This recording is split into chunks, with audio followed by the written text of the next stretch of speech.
ce soir, on accueille Christophe Itier, qui était présent dès le premier sommet et au deuxième sommet. Et voilà ton troisième sommet. Yeah, yeah. Donc, je te laisse te présenter maintenant. Ok, ça marche. Alors, je m'appelle Christophe Itier, donc, et je suis thérapeute holistique sur la région de Poitiers, même si j'accent Toulouse. Alors, Poitiers me disent, t'es pas d'ici, toi, et c'est clair.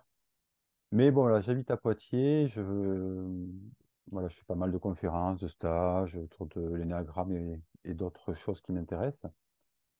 Et je me suis spécialisé dans l'énéagramme depuis, bah, ça fait quand même, euh, presque 20 ans que j'ai découvert l'énéagramme. Ça fait un moment. Et c'est quelque chose qui m'a passionné vraiment, parce que ça m'a permis de rassembler toutes les connaissances que je pouvais avoir éparpillées partout autour d'un thème, autour d'un socle. Voilà. Et ce qui fait que ce que je fais, c'est pas que des diagrammes, je mélange beaucoup de choses. Euh, voilà. Étant thérapeute aussi, bah, j'ai mis en place plein de pratiques, d'approches différentes pour aider les gens, mais à travers le support de l'énagramme. Voilà. Donc, c'est très rapide, c'est très facile. Je suis très impressionné par les résultats parce que avec, quand on arrive à typer les personnes, après, ça va très vite pour les aider. C'est vraiment, c'est incroyable. Voilà. Donc, je suis très heureux de cet outil, de le faire connaître, le partager. Euh, Bon, tu sais moi, que je suis anti-typage, hein, moi. comment? Tu sais Comment? que je suis anti-typage, hein, des personnes, hein. Ouais, ben écoute, moi, pourquoi je type les personnes, comment je les ai typées? Tout simplement parce que j'ai essayé de me mettre dans la peau de chaque type, de sortir du mien et de vraiment de sentir comment chaque type vit, ressent, pense. Et à force de travailler sur ces personnages à l'intérieur de moi, parce qu'on les a tous à l'intérieur de soi, les types, eh bien, je suis allé les chercher, ce qui fait que je peux les faire venir à volonté. Je peux être un 8 d'un coup, ou je peux vraiment changer de personnalité à volonté. Ça fait un peu schizo, qu'on dit comme ça, mais ça me permet aussi de les reconnaître de suite, en fait, quand je les vois à l'extérieur. Parce que je rentre en résonance et je sais de suite qui c'est que j'ai en face de moi. Très rapidement, en tout cas. Des fois, c'est visuel, des fois, il faut que je parle un petit peu avec, mais ça va très vite. Et c'est quelque chose que j'apprends à travers le stage que j'appelle plutôt clairvoyance, à aller voir tous ces personnages en soi et vraiment à les déployer de manière très consciente. Donc aujourd'hui, le thème, ça tombe bien parce que le thème, c'est comment les types se perçoivent, comment ils perçoivent le monde. Donc je vais vous en parler. Euh, mais pour commencer, je voudrais dire que dans l'énéagramme, il y a un aspect qui n'est pas très développé ou que j'ai pas trop entendu, c'est l'aspect spirituel, et notamment un petit peu l'origine des typologies, comment elles se sont formées, présentées, d'où elles viennent en fait ces typologies. Et j'ai pas trouvé beaucoup d'informations, un petit peu, mais à partir de peu d'informations que j'ai trouvées, j'ai pu déployer par rapport aux autres informations que j'avais et créer toute une connaissance par rapport à ça. Ouais, une approche en tout cas, une approche. Et, et cette approche, je voudrais rapidement vous la présenter parce que elle va vous permettre de comprendre très rapidement comment chaque type se perçoit. Voilà, c'est très rapide. Il y a quelqu'un qui veut rentrer, je crois. Ouais, je la Ça laisse ne veut rentrer. pas. T'inquiète Ok, pas, t'occupe pas de ça, on est là pour ça. ok. Et donc, je ne sais pas si vous avez, dans certains livres de l'énagramme, on parle des différentes forces à l'origine de tout ce qui existe, en fait. Et on les décrit comme trois forces, la force active, la force réceptive et la force intermédiaire, on va dire la force neutre. Alors, habituellement, on comprend ces forces par la force active, c'est un petit peu l'aspect masculin de la création. C'est quelque chose qui se déploie, qui est un mode de création. Et, et ensuite, vous avez la force réceptive, c'est ce qui reçoit les choses et qui les assimile, en fait. D'accord? Donc, c'est le côté plutôt féminin de la création. La force neutre étant celle qui ne fait rien du tout, qui est juste en tant qu'observateur de ce qui se passe. C'est ce qu'on appelle le soi ou l'observateur, en général le témoin, et qui est représenté par la conscience. Donc, vous avez cette force neutre, force active et force réceptive. Bon, Euh, très intéressant. On peut le mettre en plus à toutes les sauces, ces trois forces-là, parce qu'on les retrouve partout. Maintenant, vous allez voir que c'est ces trois forces, en se mélangeant entre elles, qui ont créé les 9 typologies. Et ça permet de voir comment chaque typologie aussi euh, accapare la réalité. Vous allez voir par exemple que le 8, lui, c'est qu'il fait partir, il fait tout partir de son intériorité et le projette sur les autres. Donc il y a un mode de projection. Alors que le 1, qui est son opposé, reçoit tout ce que les autres, on va dire, créent et projettent et il se les fait sien. C'est-à-dire il synthétise. C'est pour ça qu'on le trouve toujours dans les mêmes rôles. Voilà. Donc vous allez voir ça avec toutes les avec chaque typologie, c'est très intéressant et ça permet de comprendre vraiment comment il fonctionne. Et juste avant ça, je voudrais qu'on parle aussi des archétypes des personnages intérieurs qu'on a tous à l'intérieur, qu'on a à l'intérieur de nous et qui sont représentés par chaque typologie. Alors vous allez voir, on a 9 personnages, je vais vous les montrer. Vous les connaissez, mais alors je fais un partage d'écran. Tac, tac et tac. Voilà. Alors, ici, normalement, ça va se mettre en grand. Allez, voilà, super. Alors, on a 9 personnages à l'intérieur de nous. L'enfant, le père, la mère, le séducteur, le chaman, l'observateur, le gardien ou le conservateur, l'adolescent et le guerrier. On les a tous. Mais il y en a un qui va être dominant chez nous. Voilà. Il y en a un qui va être dominant chez nous et qui va faire en sorte que des fois les autres n'ont pas le droit trop de s'exprimer. Et c'est dommage parce qu'en fait, il faut vraiment voir ces neuf sous-personnalités intégrées et en même temps équilibrées à l'intérieur de nous. Et c'est comme ça qu'on s'équilibre en montant dans les niveaux. Il faut intégrer, il faut les acquérir en fait. Donc certains manquent de père, d'autres d'enfants, d'autres de guerriers, ainsi de suite. Voilà. Donc on va travailler sur chaque typologie pour acquérir ce qui nous manque, tout bêtement. Ensuite, je reviens sur ce que je vous avais dit sur les différentes forces. Et là, vous pouvez voir par exemple le haut, en fait, toute la partie violette, ça représente l'élément feu et terre. Hein, de chaque être humain, on a tous les 4 éléments à l'intérieur de nous. Et, et donc, ceux-là ont beaucoup plus de feu et de terre que les autres. Celui-là, c'est le monde émotionnel, donc c'est beaucoup plus d'eau. Et là, on est dans le monde mental, c'est beaucoup plus d'air. Voilà. Et avec chaque élément, ils vont se manifester, chaque élément va se manifester d'une certaine manière, de 3 manières différentes. Donc le 8, lui, c'est quelqu'un qui va être dans la terre et le feu, donc c'est beaucoup l'action, l'action sur terre. Ils vont mettre beaucoup d'énergie à transformer les choses sur la terre.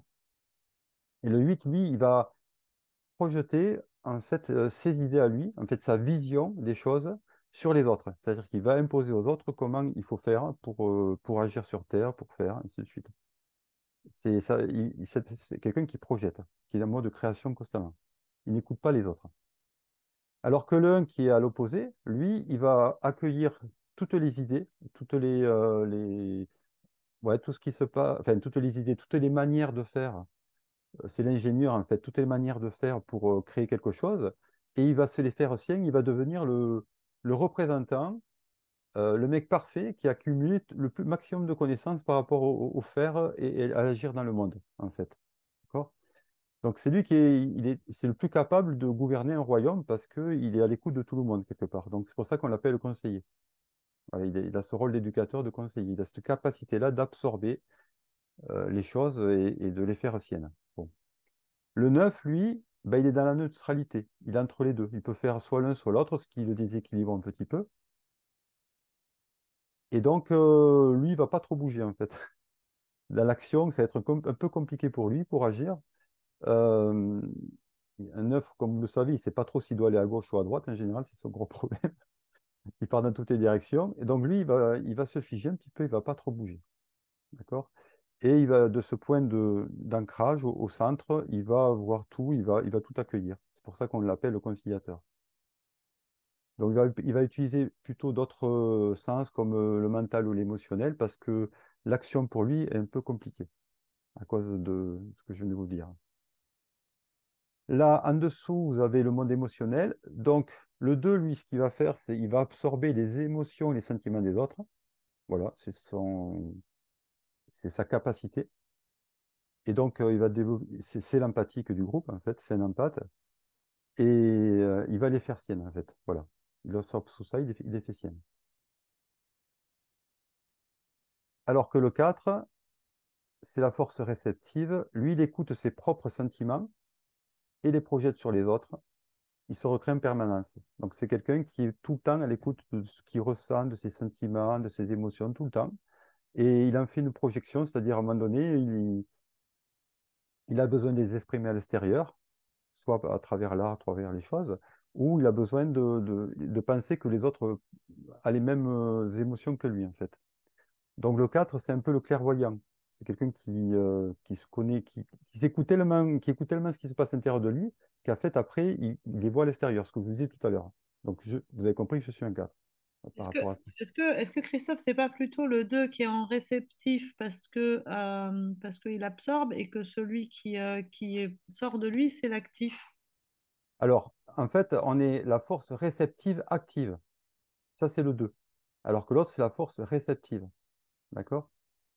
Et le milieu, c'est la force réceptive d'équilibre. Ça, c'est le 3. C'est-à-dire que lui, son élément haut, il va s'en servir pour s'adapter entre les deux capacités. Est-ce que j'écoute l'autre, est-ce que je m'écoute moi, en fait? Et donc, c'est le métamorphe, en fait, le 3. Au niveau de l'eau, il est capable d'aller partout et de devenir tout, en fait. C'est un genre de métamorphe. C'est sa capacité, en fait. Donc, c'est pour ça qu'on l'appelle adaptable. Il s'adapte au ressenti des autres, en fait, voilà. C'est le caméléon. Tu as la même chose en bas avec les manteaux, les typologies mentales. Tu as le 5 qui représente la force d'équilibre. Alors, les 3 c'est la force d'équilibre, d'accord? Mais le 5, c'est la force d'équilibre réceptive. C'est-à-dire que le 5 il absorbe toutes les informations qu'il a autour de lui et il les analyse, il les fait siennes, en fait. Il en fait une synthèse. C'est sa fonction, il fait tout le temps ça. Donc, il reçoit, il capte, ploup, ploup, et il fait sien, et après, il reprojette la synthèse. Hop, je ne suis pas au bon endroit là.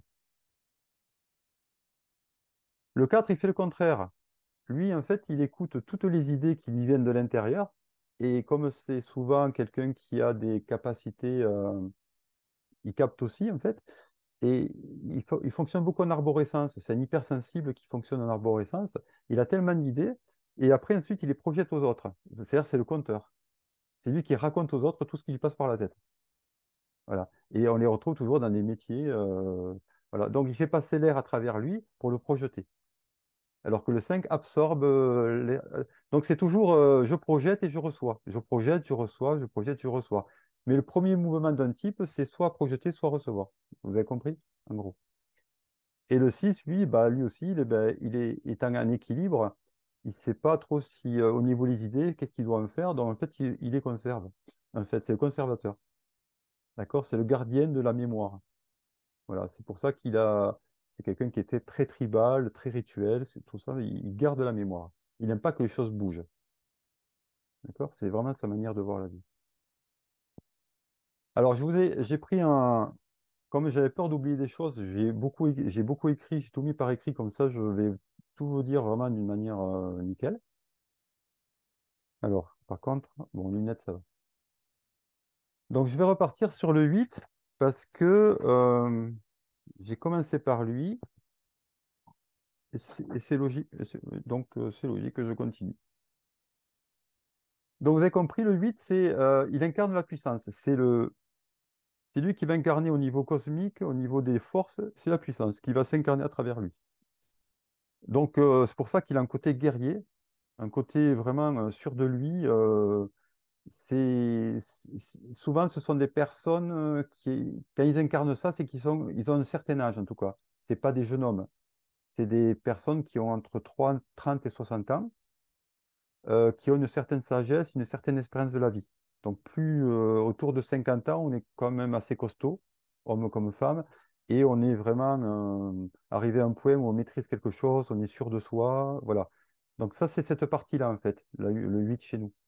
C'est cet âge-là qui peut très bien incarner quelqu'un sûr de lui et qui a une très, très grande confiance en lui. Si on est allé en thérapie, hein, non? Comment? Si on est allé en thérapie à un moment Oui, donné. oui, je veux bien. Après, il y a des personnes, bon, ils restent enfants toute leur vie. Mais normalement, avec l'expérience, on arrive dans son 8 à partir un certain âge. C'est là où vraiment on a une grande confiance en soi. C'est ce que perçoit le 8 de lui, en fait. C'est vraiment une personne qui a une énergie, une confiance en lui qui fait que euh, c'est le mâle alpha dans un groupe. Chaque fois qu'un 8 arrive, tous les autres hommes, en général, ils se sentent un peu pas à l'aise avec un 8 parce qu'on sent l'énergie qu'il dégage, souvent une énergie assez sexuelle, puisqu'en fait, il est sûr de lui, en fait, hein. Donc, c'est la Kundalini et l'énergie de feu qui est là. Et donc, les autres mâles, comme dans une meute un peu, quelque part, ils se disent, oulala, celui-là, par rapport à ma compagne, danger. OK? Donc, les 8, ils font peur un peu à tout le monde. Et quand on est dans son 8 parce que tout le monde peut être dans son 8 eh bien, les autres hommes, ils ne se sentent pas super tranquilles. D'accord? On vient tester la puissance. Donc les 8 ils aiment bien, ils savent qu'ils sont puissants et ils aiment bien jouer avec ça. Donc c'est des joueurs à te faire peur un petit peu, se confronter à toi pour voir si tu es puissant. Les Voilà. provocateurs. Ouais, c'est provocateur. Et moi j'aime bien être face à un 8 ça me plaît beaucoup, parce que comme je les vois, en fait, je sais comment ils jouent, en fait, donc j'en rigole. Et, et donc ils ne peuvent pas me faire peur. Et donc, avec les 8 voilà, j'ai de très bonnes relations et ça marche super bien parce qu'on rigole beaucoup. En fait, voilà. Je dis, ah, je vois comment vous faites peur aux autres, hein, ça marche pas. Donc, ils se perçoivent comme des personnes qui n'ont de compte à rendre justement à personne. Soit parce qu'ils ont vécu de sérieuses injustices, soit parce qu'ils ont été élevés en enfant roi. Voilà, souvent, on remarque que les 8 c'est souvent des enfants rois ou des enfants libres qui ont fait ce qu'ils voulaient quand ils voulaient. Donc, ce qui leur a donné cette grande confiance en eux. Soit c'est des gens qui ont vécu de profondes injustices et qui ont dit, bah voilà, c'est fini, plus jamais d'injustice. Je ne supporte pas. Donc ils ont trouvé une puissance en eux et puis ils restent là-dedans. Donc ils pensent souvent que le monde est injuste et dur et que seuls les plus forts profitent des innocents. Donc c'est les innocents de qui on a profité, hein. De ce fait, eux, ils seront plus innocents. Voilà, ça c'est fini, innocence. Donc en général, ils se livrent pas facilement, les 8, parce que bah, ils n'ont pas envie qu'on vienne leur faire du mal, en fait. Donc, ils ont une carapace assez costaud. Donc, ils se sont focalisés sur leur besoin de se sentir autonomes, puissants, et ils projettent ces mêmes besoins chez les autres, donc confrontation. Ça, je vous l'ai dit tout à l'heure. Ils détectent toute faiblesse, mensonge ou contrôle extérieur. Donc, ils ont vraiment un sixième sens par rapport à tout ce qui est mensonge, contrôle, puisque c'est des contrôlants, quelque part. Et donc, ils perçoivent très vite à l'extérieur les gens qui sont comme eux. D'accord? Rappelez-vous qu'on perçoit toujours ce qu'on est déjà. Voilà. Donc, plus vous l'êtes, plus vous le voyez à l'extérieur. Voilà. Donc, eux, comme ça peut être des très très bons menteurs, ils vont détecter tous les gens qui mentent en face d'eux. Voilà, ce qu'ils font semblant. Voilà. Et donc, ils vont s'amuser avec. Ils aspirent cependant à retrouver cette innocence dépourvue de ruse qui est à leurs yeux la seule vérité. C'est-à-dire qu'au bout d'un certain âge, quand même, au bout d'un certain temps, ils sont un peu fatigués de leur rôle, de jouer les durs, et ils aimeraient bien se reposer un petit peu. Voilà. Et donc retrouver cette partie un peu innocente, enfant qu'ils ont. Et donc ça, ils y arrivent, pas toujours, mais ils y arrivent parfois, souvent grâce aux compagnes ou aux compagnons. Et ils deviennent des êtres un peu plus doux et plus aimables, en fait. Voilà. Moins dans la confrontation. Voilà. Parce qu'ils se sont apaisés. Mais ça peut prendre du temps. Voilà, c'est pas facile. Oui, là, tu parles dans le meilleur des cas, hein. Voilà, dans le meilleur des cas, oui, oui, mais ça arrive. Moi, j'en ai rencontré, donc ça marche. Mais même quand ils sont à un niveau très évolué, ils vous louperont pas si vous n'êtes pas droit, en fait. Voilà, ça c'est clair. Euh, voilà, ils sont vraiment. Il faut être. Voilà, c'est des guerriers, vraiment. Le guerrier symbolise vraiment le 8. C'est cette philosophie-là, en fait. Donc, eux, ils n'ont pas peur du monde, ils vont se confronter au monde. Ils sont vraiment très ancrés, très dans le feu, rien ne leur résiste. Donc, c'est vrai que si vous voulez avoir la confiance en vous, travaillez le 8, hein, c'est cool. Voilà, c'est super. Alors ensuite, on va passer au 9. On y reviendra après si vous avez des questions, parce que après, je peux parler un peu trop sur chaque type, donc je fais attention. Donc le 9, lui, c'est l'équilibre, rappelez-vous. Il essaye d'ordonner, arbitrer toute la création. C'est le médiateur. Il reprend le monde spirituel, donc il y a un courant de paix et de tranquillité. Et lui, il est là pour que tout le monde s'entende bien. C'est son rôle sur Terre. Donc, il supporte pas du tout les conflits. Il n'aime pas que les gens s'énervent entre eux parce que bah, dans leur monde, c'est pas possible.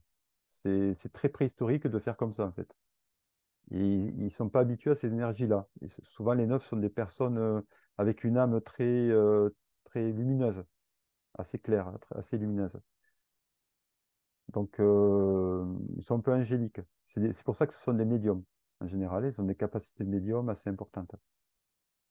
Donc, ils représentent la pureté. Eux, c'est le courant de la pureté, de l'enfant, de 1 à 6 ans à peu près. Voilà. Souvent, les neufs, quand ils ont des mentalités, oui, d'enfants de 1 à 6 ans. Très souvent. Et d'un niveau, c'est des sages. Voilà. C'est-à-dire qu'on peut voir des 6 des 9 pas très évolués dans le sens où ils ont vraiment des comportements d'enfants, hein, vraiment. De 1 à 6 ans, enfin, c'est pas beaucoup, 6 ans, hein. Rappelez-vous comment un enfant de 6 ans se comporte. Voilà, il est accroché à ses parents, il veut pas les quitter, il est un peu, il veut faire plein de choses et toucher à tout, mais, il a besoin de l'autorisation de ses parents. Voilà, il sait pas à quelle heure il est, ni quel jour de la semaine on est, tu vois. Donc, ils sont dans le moment présent, ils font tous les intéresse, ils partent à droite et à gauche, voilà, et puis voilà, comme un enfant de 6 ans. Voilà, si vous regardez ça, ça fonctionne de sa même psychologie. Et ils ont cette ouverture de cœur qui fait que bah, quand ils grandissent, un petit peu quand ils acceptent de grandir, eh bien, ils vont acquérir les autres typologies avec facilité. Parce qu'ils sont tellement ouverts, c'est des empathes aussi. Et donc, ils se fondent dans les autres, c'est des médiums. Donc, eux, à un moment donné, ils ne savent plus qui ils sont parce qu'ils ont acquis toutes les personnalités assez rapidement. Et s'ils l'ont fait en conscience, eh bien, ils deviennent le sage. Voilà. Et c'est ce qu'ils doivent faire, c'est conscientiser tout ce qu'ils sont en train de faire et l'assimiler. En fait, c'est de leur boulot. Donc, eux, ils se perçoivent souvent comme des êtres sensibles, simples, faciles à vivre, qui ont peur des choses compliquées ou extrêmes. Voilà. Comme toujours comme un enfant, voilà, et c'est pareil. Ils pensent avoir peu d'importance et que pour vivre heureux, il faut se fondre dans la masse, appartenir à un groupe. Voilà, un enfant n'a pas beaucoup de sens de l'importance de lui. Et puis, à l'âge vers 6 ans, il aime bien, il aime bien les copains, les copines. Enfin, il aime bien jouer avec. Il adore le contact, toucher, voilà. C'est les câlins, il adore tout ça. Donc, ils ne veulent pas devenir aussi compliqués que les adultes. Donc, ils sont focalisés sur leur besoin de se sentir stable, ouvert au monde. Et ils projettent ces mêmes besoins chez les autres. C'est pour ça on dit souvent ils ont une certaine innocence par rapport aux autres. Ils ne voient pas le mal, en fait. Ils ne voient pas ouais, les choses négatives. C'est pour ça qu'ils sont d'une patience angélique avec les personnes avec qui ils devraient partir depuis longtemps. Les autres, mais comment tu fais pour rester? En fait, ils ne voient pas le mal. Il leur faut beaucoup, beaucoup de temps pour apercevoir le mal chez les autres. Et c'est souvent un âge assez avancé qu'ils vont développer leur discernement. Avant, ils sont trop dans l'amour, en fait, ou trop dans le cœur. Ouais, ils voient le potentiel des personnes. Ouais, je crois qu'il y a aussi une incapacité à se connecter avec la colère. Et euh, Ben, ils connaissent pas la colère, c'est pas l'incapacité, c'est qu'ils ne la connaissent pas. C'est en général, et ils en ont peur aussi, parce que souvent, j'ai remarqué les neufs ont eu des pères de type 1, mais alors c'est hyper flagrant. Et c'est des gens qui ont, comme ils sont un peu peureux en tant qu'enfants, ils osent pas se mettre en colère. Donc ils pleurent à la place, par exemple. Tu vois. Ils pleurent. Et c'est leur. Et donc, des fois, là, ils accumulent, ils accumulent, ils accumulent. Ils disent, mais si ma colère sort un jour, je vais tuer quelqu'un, quoi. Elle est trop forte. Donc, si tu veux, ils en ont peur de leur colère et ils la mettent de côté. Il faut leur apprendre à exprimer leur colère, mais en les accompagnant. Sinon, ils en ont peur. Voilà. Une fois qu'ils ont plus peur de leur colère, après, ils ont plus peur des conflits. Donc, chaque type a souvent une problématique avec une émotion particulière. Et le 9 c'est le feu, qui est son propre élément, en fait. Il a peur de son propre élément, qui est le feu. OK? Euh, donc, il détecte toute tension chez les autres et les possibles conflits à venir. Donc, ils sont très médiums par rapport à ça. Ils captent de suite les tensions. C'est les channels aussi, tous les channels, les médiums. Donc, eux, ils aspirent à baigner dans un état d'amour inconditionnel et d'union en réalisant que chacun de nous est important à l'équilibre de tout.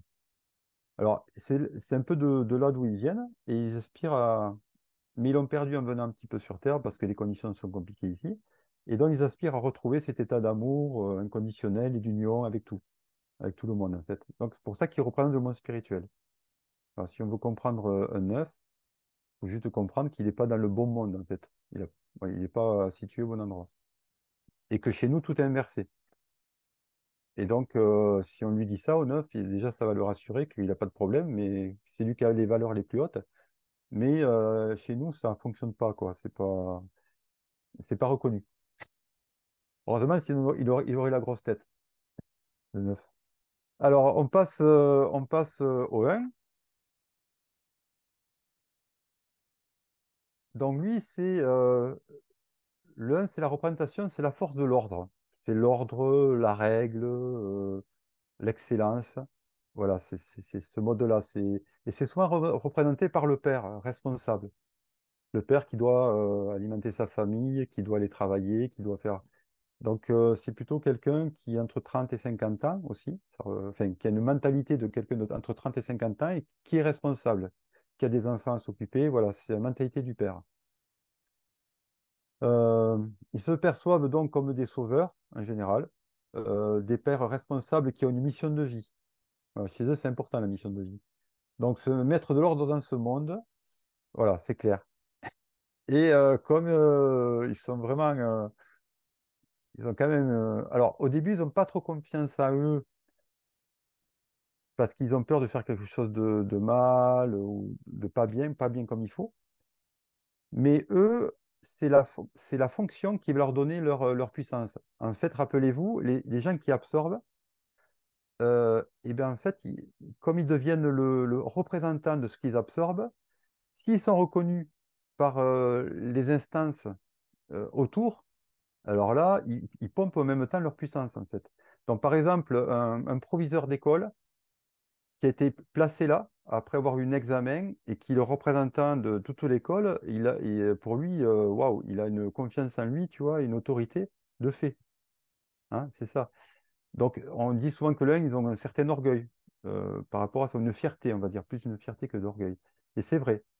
Euh, c'est pas le même sentiment que le 8. Le 8, lui, il va chercher à l'intérieur de lui. L'autre, c'est les autres qui lui donnent sa fierté pour ça qu'un un qui est décrié par son institution ou qui est rejeté, et ben là, il va être mal. Il va perdre toute sa constance qu'il peut avoir ou sa fierté. Donc lui, il est très dépendant aussi de ce qui l'entoure, le 1, au contraire du 8.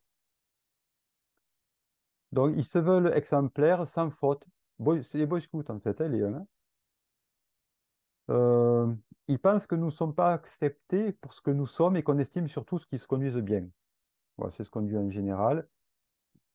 Ils ont une expérience de vie souvent enfant qui fait que bah, on estimait que les gens qui avaient une haute valeur morale ou qui faisaient des choses valeureuses. Voilà. Donc peur d'être rejeté car mauvais, angoisse de mal faire, stress permanent, vigilance, contrôle. Donc ce sont des personnes toujours en hypervigilance, en contrôle pour voir qu'ils surtout ils ne fassent pas quelque chose de mal, quoi. Voilà. Euh, alors, ça, c'est les niveaux moyens. Les niveaux sont beaucoup plus posés, puisqu'en fait, ils ont acquis une certaine notoriété ou autre. Mais sinon, les autres sont toujours en vigilance. de faire quelque chose. Donc, c'est pas facile d'être dans le corps d'un 1 ou dans l'esprit du 1 parce qu'il est hyper vigilant. Voilà, c'est fatigant. Par contre, ça donne presque des super pouvoirs on est capable de tout faire. Voilà, ça, puisqu'on essaie d'être bon partout, ça fait un peu presque des surhommes, avec beaucoup de capacités. Voilà. En général, ils sont admirés pour ça, les 1. Voilà. Mais ça demande un travail de ouf. Ils sont tout le temps dans la vigilance de faire quelque chose de mal. Voilà. Donc, pas facile. Euh, donc, ils détectent tout désordre et injustice. Voilà. Puisque ils sont focalisés dessus. Et ils ont la vision du futur. Ce sont des visionnaires. Parce que comme ils prévoient beaucoup les choses à l'avance pour qu'il n'y ait pas de désordre, en fait, ils arrivent à avoir ces capacités de visionnaire. Et en général, oui, c'est vrai qu'ils ont beaucoup de projets c'est des gens qui voient loin. Ils aspirent à reconnaître que chacun est unique et parfait comme il est, sans devoir faire ses preuves, et que la vie est parfaite elle aussi comme elle est, dans le sens que chacun est à sa place. Alors ça, c'est leur boulot, parce que ça, c'est dur pour eux à reconnaître. Reconnaître que chacun est unique et parfait, alors qu'eux, ils croient qu'ils doivent devenir parfaits. Voilà. Et donc reconnaître qu'on est déjà parfait, c'est pas si évident que ça. Ça demande toute une philosophie. Moi, quand j'en parle, quand je dis vous êtes déjà parfait, mais vous ne le savez pas, ça fait beaucoup réfléchir. Mais enfin, voilà, c'est quelque chose que je peux expliquer facilement, mais qui prend un peu de temps quand même. Donc, chacun est unique et parfait, et la vie est parfaite aussi telle qu'elle est. C'est-à-dire que chacun est à sa place. Donc, tout est ordonné. Même si c'est une apparence chaotique, tout est ordonné. Mais bon, les 9, comme ils sont au service de l'ordre, eh bien, ils défendent leur cause. Voilà, c'est normal. Donc, quand ils comprennent qu'ils peuvent faire la même chose en étant en paix et que ça se fera quand même, avec eux ou sans eux, eh bien, disons qu'ils se détendent. Voilà. C'est pour ça qu'on dit qu'ils vont vers leur 7, ils vont profiter un petit peu de la vie. Ça, c'est un niveau un peu plus haut. Voilà. Ils ne sentent pas tout le temps, ils quittent le côté sauveur qui les empoisonne. On passe aux 2. Euh, donc, 2 forces réceptives actives.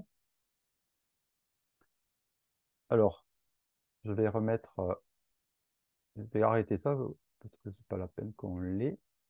Alors, comment on fait déjà? Ah oui, arrêt et partage. Hop. OK. Donc, les 2 représentent l'amour. C'est le rayon. Ils sont connectés à ça et c'est eux qui ont le plus, la capacité de plus aimer sur Terre. Ils sont vraiment portés par ça. Donc, ça représente automatiquement la mère, qui a une capacité d'amour inconditionnel, beaucoup plus que le père en général. Et toujours dans un niveau d'adulte entre 30 et 50 ans aussi, avec une certaine, d'un niveau, c'est vraiment la mère céleste, c'est la maman qui se dévoue totalement, altruiste aux autres. Voilà. Souvent, c'est des personnes qui, quand elles commencent leur vie, elles se perçoivent comme des personnes peu importantes, euh, qui doivent être utiles aux autres pour être aimées. Voilà, ils ont l'impression, par rapport à leur enfance, il y a des personnes plus importantes qu'elles et que voilà, elles doivent se faire voir, être reconnues, pas être abandonnées, comme on dit, en étant utiles. Parce que les 2 savent faire. Ils savent être utiles, ils sont très tactiles, très dans la. C'est de l'eau et de la terre, le 2, hein. Donc très dans la matière. C'est du sentiment incarné dans la matière. Donc ils savent faire. Ils doivent être aussi irrésistibles. Alors ceux qui ont le plus de peur doivent se sentir irrésistibles. Donc, s'ils ont une L3, ça va donner des canons de beauté. Des personnes, vous les voyez, waouh, la femme idéale, le mec idéal. Waouh. Enfin, dans les canons de beauté qu'on représente, hein. Actuellement, c'est d'une certaine manière. À l'époque, c'était autrement. Mais bon, elles vont essayer de représenter ça, en fait. Ça peut être par le corps, mais ça peut être aussi par l'esprit. Mais en général, c'est le corps Pour eux, c'est plus facile de passer par le corps parce qu'en général, il y a beaucoup de très belles femmes chez type 2 avec les L3. Ou nécessaire aux autres. Donc, c'est la mère. D'accord? Donc, soit la femme pulpeuse, en fait, la pin-up, soit la mère, qui, elle, va se dévouer totalement à ses enfants, à son mari. Voilà. Euh, ils pensent que pour se voir, il faut d'abord donner. Voilà, c'est leur vision. Donc, ces gens qui donnent beaucoup, c'est altruistes. Ils sont focalisés sur le besoin de se sentir aimés, en contact avec les autres, notamment dans le service. Ils ont du mal à dire non à une demande et demandent peu. Et ils projettent ces mêmes besoins chez les autres. Donc, eux qui sont en manque d'amour, qui ont besoin vraiment de sentir l'amour autour d'eux, mais dès qu'ils voient quelqu'un qui a un manque d'amour, pouf, ils sont attirés, ils vont donner. Ils ne se rendent pas compte que le fait de donner l'amour, ils incarnent l'amour. Et donc, ils recherchent toujours l'amour à l'extérieur, alors qu'en fait, ils passent leur temps à incarner l'amour. Donc, ils ont l'amour à l'intérieur d'eux, ils le cherchent à l'extérieur. C'est ça leur problème. C'est pour ça qu'ils n'y arrivent pas. Donc, en général, les deux, on les fait aller voir ce qui se passe à l'intérieur. Et après, ça va mieux.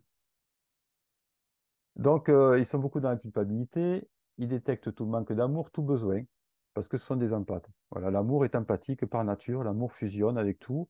Donc, ils n'ont pas de sens de propriété, de priorité, les deux. Voilà, ils sont très envahissants, par exemple, parce qu'ils ne se rendent pas compte de la notion de propriété. C'est ça, les empathes.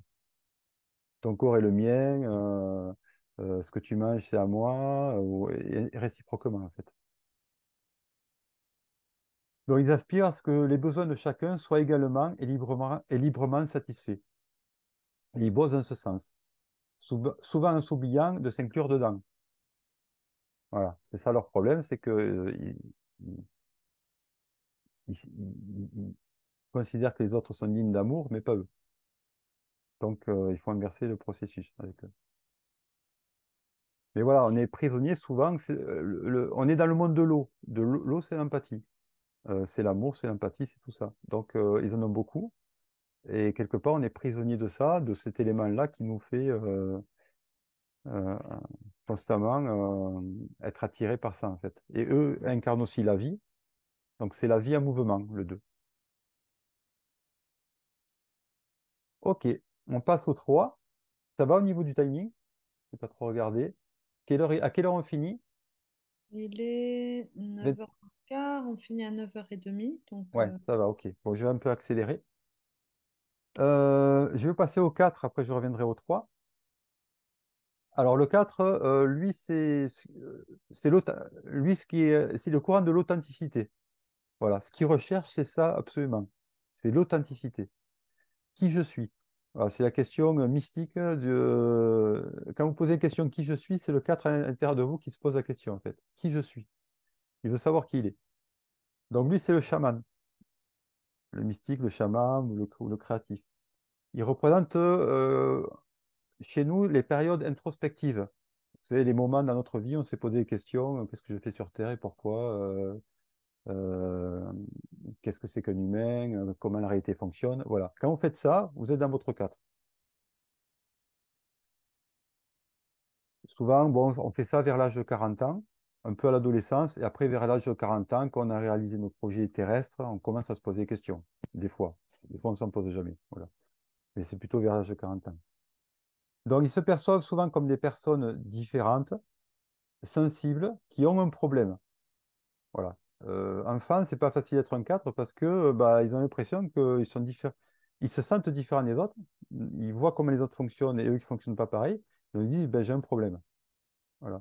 Et ça peut leur créer vraiment des problématiques importantes de rejet de soi ou ouais, de ne pas s'aimer parce qu'ils pensent qu'ils ont un problème. D'accord?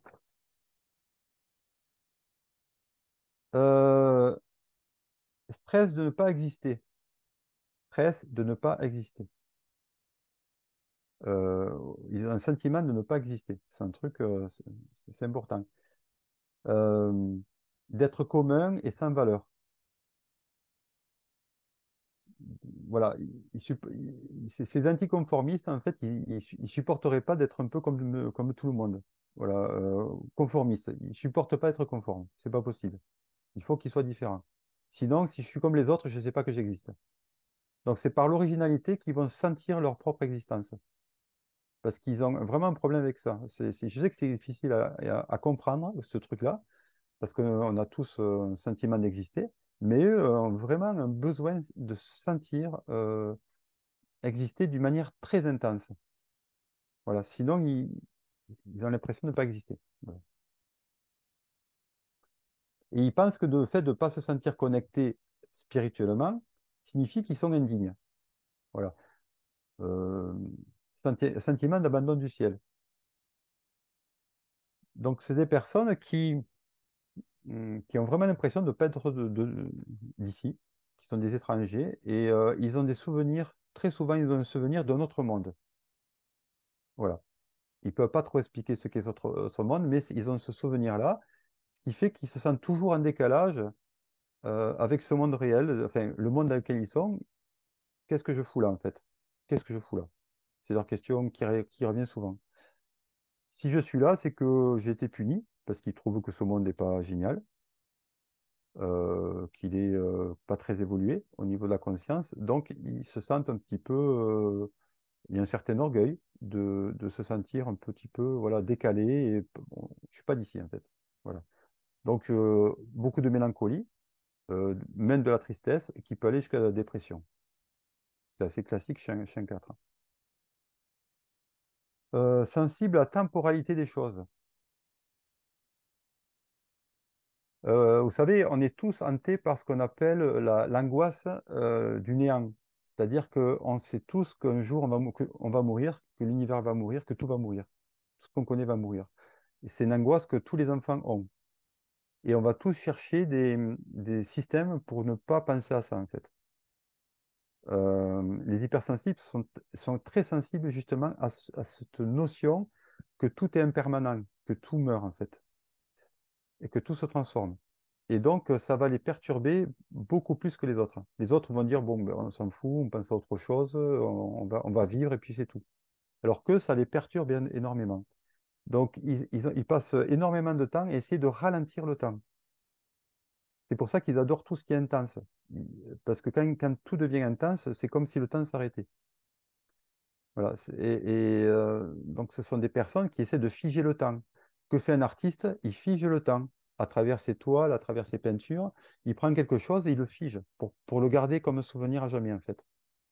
Vous voyez? Donc, ce sont vraiment pour comprendre un 4, il faut être un 4. C'est vraiment spécial. Je trouve que c'est spécial comme fonctionnement. Euh, Ils sont focalisés sur leur besoin de se sentir exister, d'avoir une identité propre et d'être créatif, original. Voilà. Et ils projettent ces mêmes besoins chez les autres. Donc, ils peuvent avoir aussi peur des gens qui sont aussi originaux qu'eux. Parce que si tout le monde est original, ils seront plus originaux. Donc, ils sont jaloux. Ils peuvent être jaloux des personnes qui leur ressemblent. Vous voyez? Parce qu'ils ont l'impression de ne plus exister. Donc, ils sont vraiment. Ils ont besoin. En 4 chaque fois, il se fait voir. Il ne peut pas s'empêcher de se faire voir, même s'il le fait de manière discrète. Parce que pour lui, c'est primordial. Alors que 9 va se planquer, lui, c'est sa stratégie de survie, en fait. Donc, en général, comme ils détectent tout faux semblant, conformisme, conditionnement et non écoute de soi. Parce qu'ils sont continuellement en train de s'écouter, de voir d'être originaux, dont ils détectent absolument tout le contraire. Les gens qui ne s'écoutent pas et qui ne sont pas originaux. Et en général, ils n'aiment pas beaucoup. Ils n'aiment pas les gens conformistes. Voilà.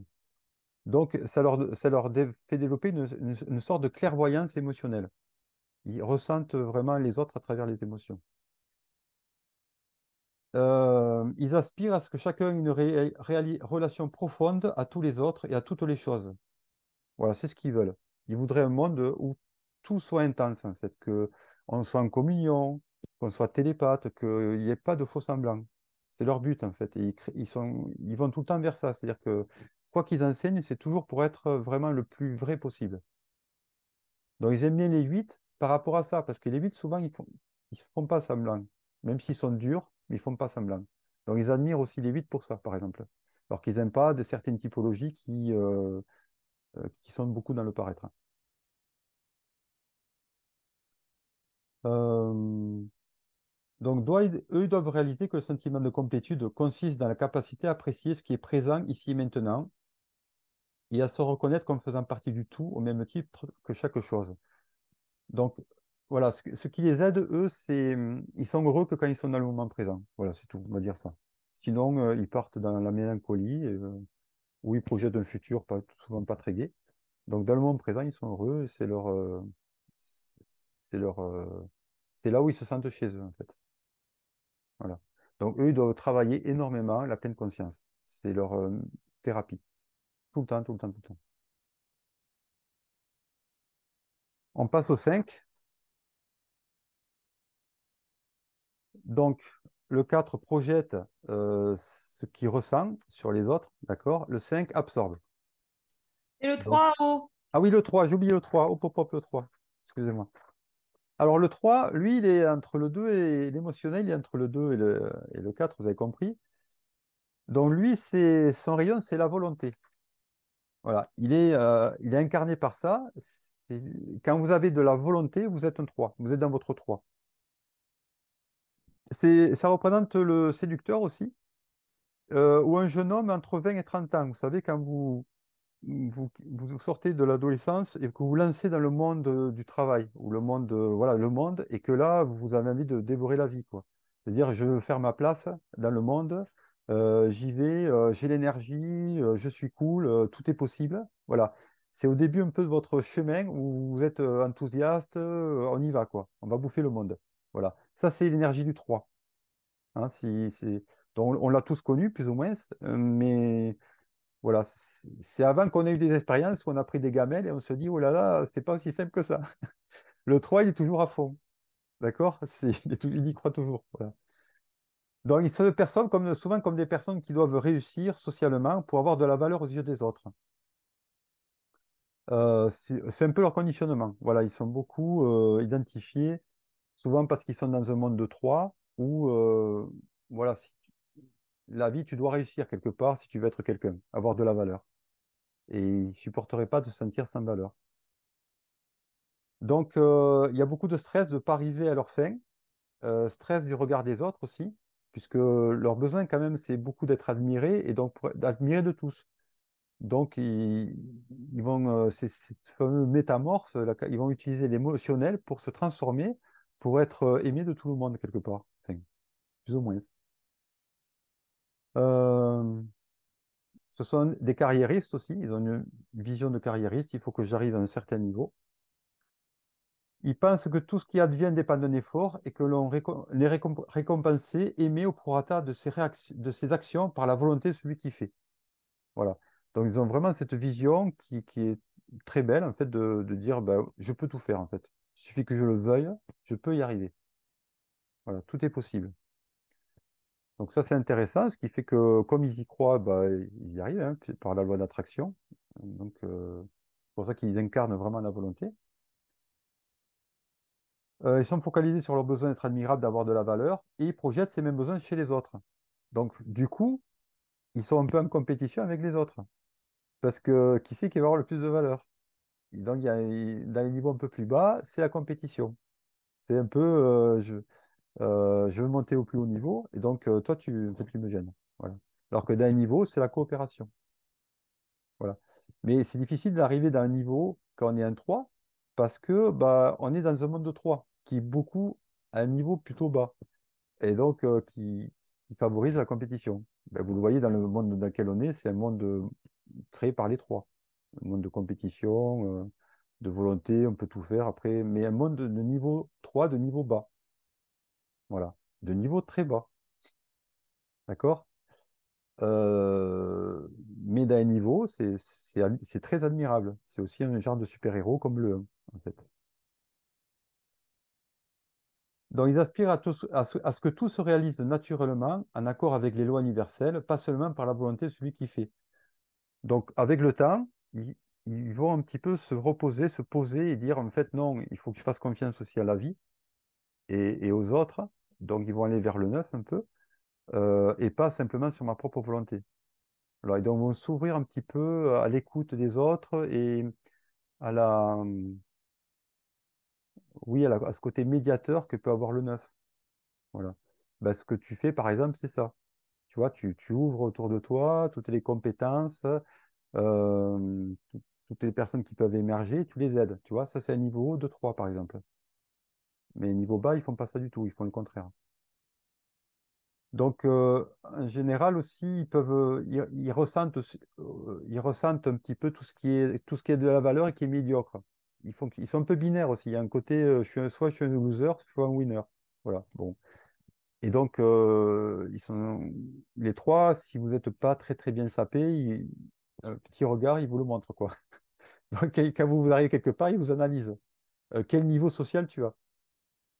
Voilà, c'est clair. Et donc, si vous êtes du même niveau social qu'eux, bah, voilà, vous êtes pas partie de leur monde. Sinon, ils vont s'adapter, c'est clair, mais vous allez sentir qu'ils n'ont pas du même niveau, rang social que vous.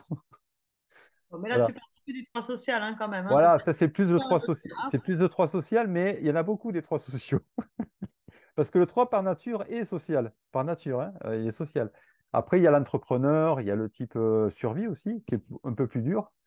Mais les trois sociaux, c'est ce qu'on voit les plus, quand même. Voilà. Donc, un 3 c'est quelqu'un, si vous mettez à l'intérieur de lui, voilà, c'est quelqu'un qui croque le monde. Donc, c'est assez fun. Moi, j'aime bien être dans mon 3 souvent. Quand je veux avoir de l'énergie, je me mets dans mon 3 et c'est parti, quoi. Et je lance des trucs, des actions, des projets et c'est parti. Après, il y a le 4 qui va vite me rattraper, qui me dit, mais à quoi ça sert tout ça? Tout est illusion. Et merde, barre-toi de là. Même si tout est illusion, qu'on est dans une matrice, c'est pas grave, en fait. Là, je suis là, ben, laisse-moi faire des projets. Voilà.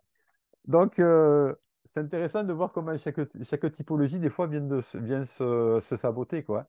Voilà. On passe au 5. Donc, lui, rappelez-vous, le 5 c'est quelqu'un qui absorbe les idées de son environnement. C'est pour ça qu'on l'appelle le génie. Souvent, ils ont beaucoup de génie dans les 5 parce que il capte vraiment beaucoup de choses, en fait. Et il capte aussi les émotions, mais alors les émotions, ils ne savent pas trop quoi en faire. Donc, en général, ils mettent de côté et ils se focalisent sur le mental. Ils sont très focalisés sur le mental. Surtout, on ne va pas avoir les émotions trop compliquées. Ça m'embête. Voilà. Donc, des fois, vous trouverez des 5 très sensibles souvent, ils ressemblent aux 9, on peut les confondre, mais avec un mental plus pointu, mais avec des yeux de 9 très sensibles, très enfants, et qui captent plein de choses au niveau émotionnel. Et des fois, vous verrez des 5 coupés, c'est-à-dire qu'ils ressentent rien, un peu voilà, très placide, il se passe rien un mois, et tout est analytique, un peu robot. Voilà. Eux, au niveau amour, par exemple, ils ne se prennent pas la tête. Il faut que ce soit logique. Voilà. OK? Donc, on dit, bah, c'est quoi la relation entre les deux? Bah, il y en a un qui est coupé, l'autre qui est ouvert, mais c'est plus facile de se couper dans notre monde. Voilà. Donc, beaucoup d'autistes sont des 5. Le courant autiste, c'est du courant 5, en fait. Donc, le 5 symbolise la conscience. Donc, c'est des gens des observateurs, on est d'accord? C'est l'observateur à l'intérieur de nous qui voit les choses. Donc, c'est l'extralucide, le clairvoyant aussi. Mais pas le clairvoyant sur le plan émotionnel, le clairvoyant sur le plan mental. C'est pas le même. Il voit, mais il comprend pas toujours ce qui se passe. Tu vois, c'est pas parce qu'en fait, il n'a pas l'expérience émotionnelle. Donc, ils se perçoivent souvent comme des extraterrestres, tant ils se sentent différents. Donc, souvent des hypersensibles HPI. Et leur peur de ne pas être compris, donc exclus, est telle qu'ils vont passer leur vie à chercher à comprendre. Voilà, comme ils se sentent aussi différents, un peu comme le 4, euh, ils, ils ont peur, ils sont seuls, enfin, parce que personne ne trop les pige un peu. Les pige, oui, quelque part, on ne les comprend pas. Donc, ils se sentent un peu seuls et eux aussi ont un peu peur des énergies qu'ils ne comprennent pas euh, parce qu'ils sont très, très sensibles. Et pour moi, c'est les plus sensibles de tous les types. Donc, il y a beaucoup des énergies les perturbent, surtout les énergies négatives. Pour moi, ils arrivent à capter des pensées à 5-6 mètres deux, quoi, en fait, hein. Et donc, tout ça, ça les perturbe. Donc, voilà, ils préfèrent rester seuls. Mais pour être reconnus au niveau social, ben, ils vont utiliser la connaissance. Pour eux, ça leur est facile. Et donc, c'est des gens qui vont apprendre, apprendre, apprendre et devenir très pointus dans des domaines très précis. Voilà, c'est les spécialistes en général. C'est tout le milieu scientifique ou littéraire, mais à un haut niveau. Euh, ils sont focalisés sur leur besoin de se sentir compétents et capables. Voilà. Et ils sont très perfectionnistes. C'est pour ça que des fois, on peut les confondre avec les 1, parce qu'ils partagent le perfectionnisme, mais sur des choses très précises. Alors que le 1, c'est plus généraliste. Eux, c'est vraiment sur des trucs qui sont très, très pointus. Pour pas être pris à tort. Puisque la connaissance, pour eux, égale pouvoir. Si j'ai du pouvoir, je suis protégé. Donc, leur mode de survie, c'est la connaissance, quelque part, hein. Si je comprends les choses, je peux me protéger. Donc, ils sont beaucoup dans la précision et dans le contrôle des informations. Voilà, c'est des gens très pointilleux sur ce que vous dites et tout. Ils peuvent vous reprendre sur des mots, vous dire non, c'est pas le sens, c'est pas tout à fait ça. Voilà. Euh, ils aspirent, ils détectent toute imprécision et incompétence. Voilà, en général. Donc, ils aspirent à maîtriser suffisamment de connaissances pour se sentir reconnus par les autres, être plus à l'écoute de leurs sentiments et des autres. C'est des gens qui savent se détacher des choses avec le temps. Voilà. Donc, quand vous êtes dans le type 5, vous êtes vraiment très, très observateur. Et étant dans l'observation, en même temps, vous êtes dans la paix, quelque part. Parce que le fait d'observer, ça vous maintient dans un état de paix intérieure. Vous ne laissez pas vos pensées partir, en fait. Après, vous analysez, mais vous ne laissez pas vos pensées partir. Donc, ça donne des gens assez paisibles, quand même, dans l'ensemble. Même si certains sont très peureux et autres. Ok, on passe à l'autre type opposé, le 7.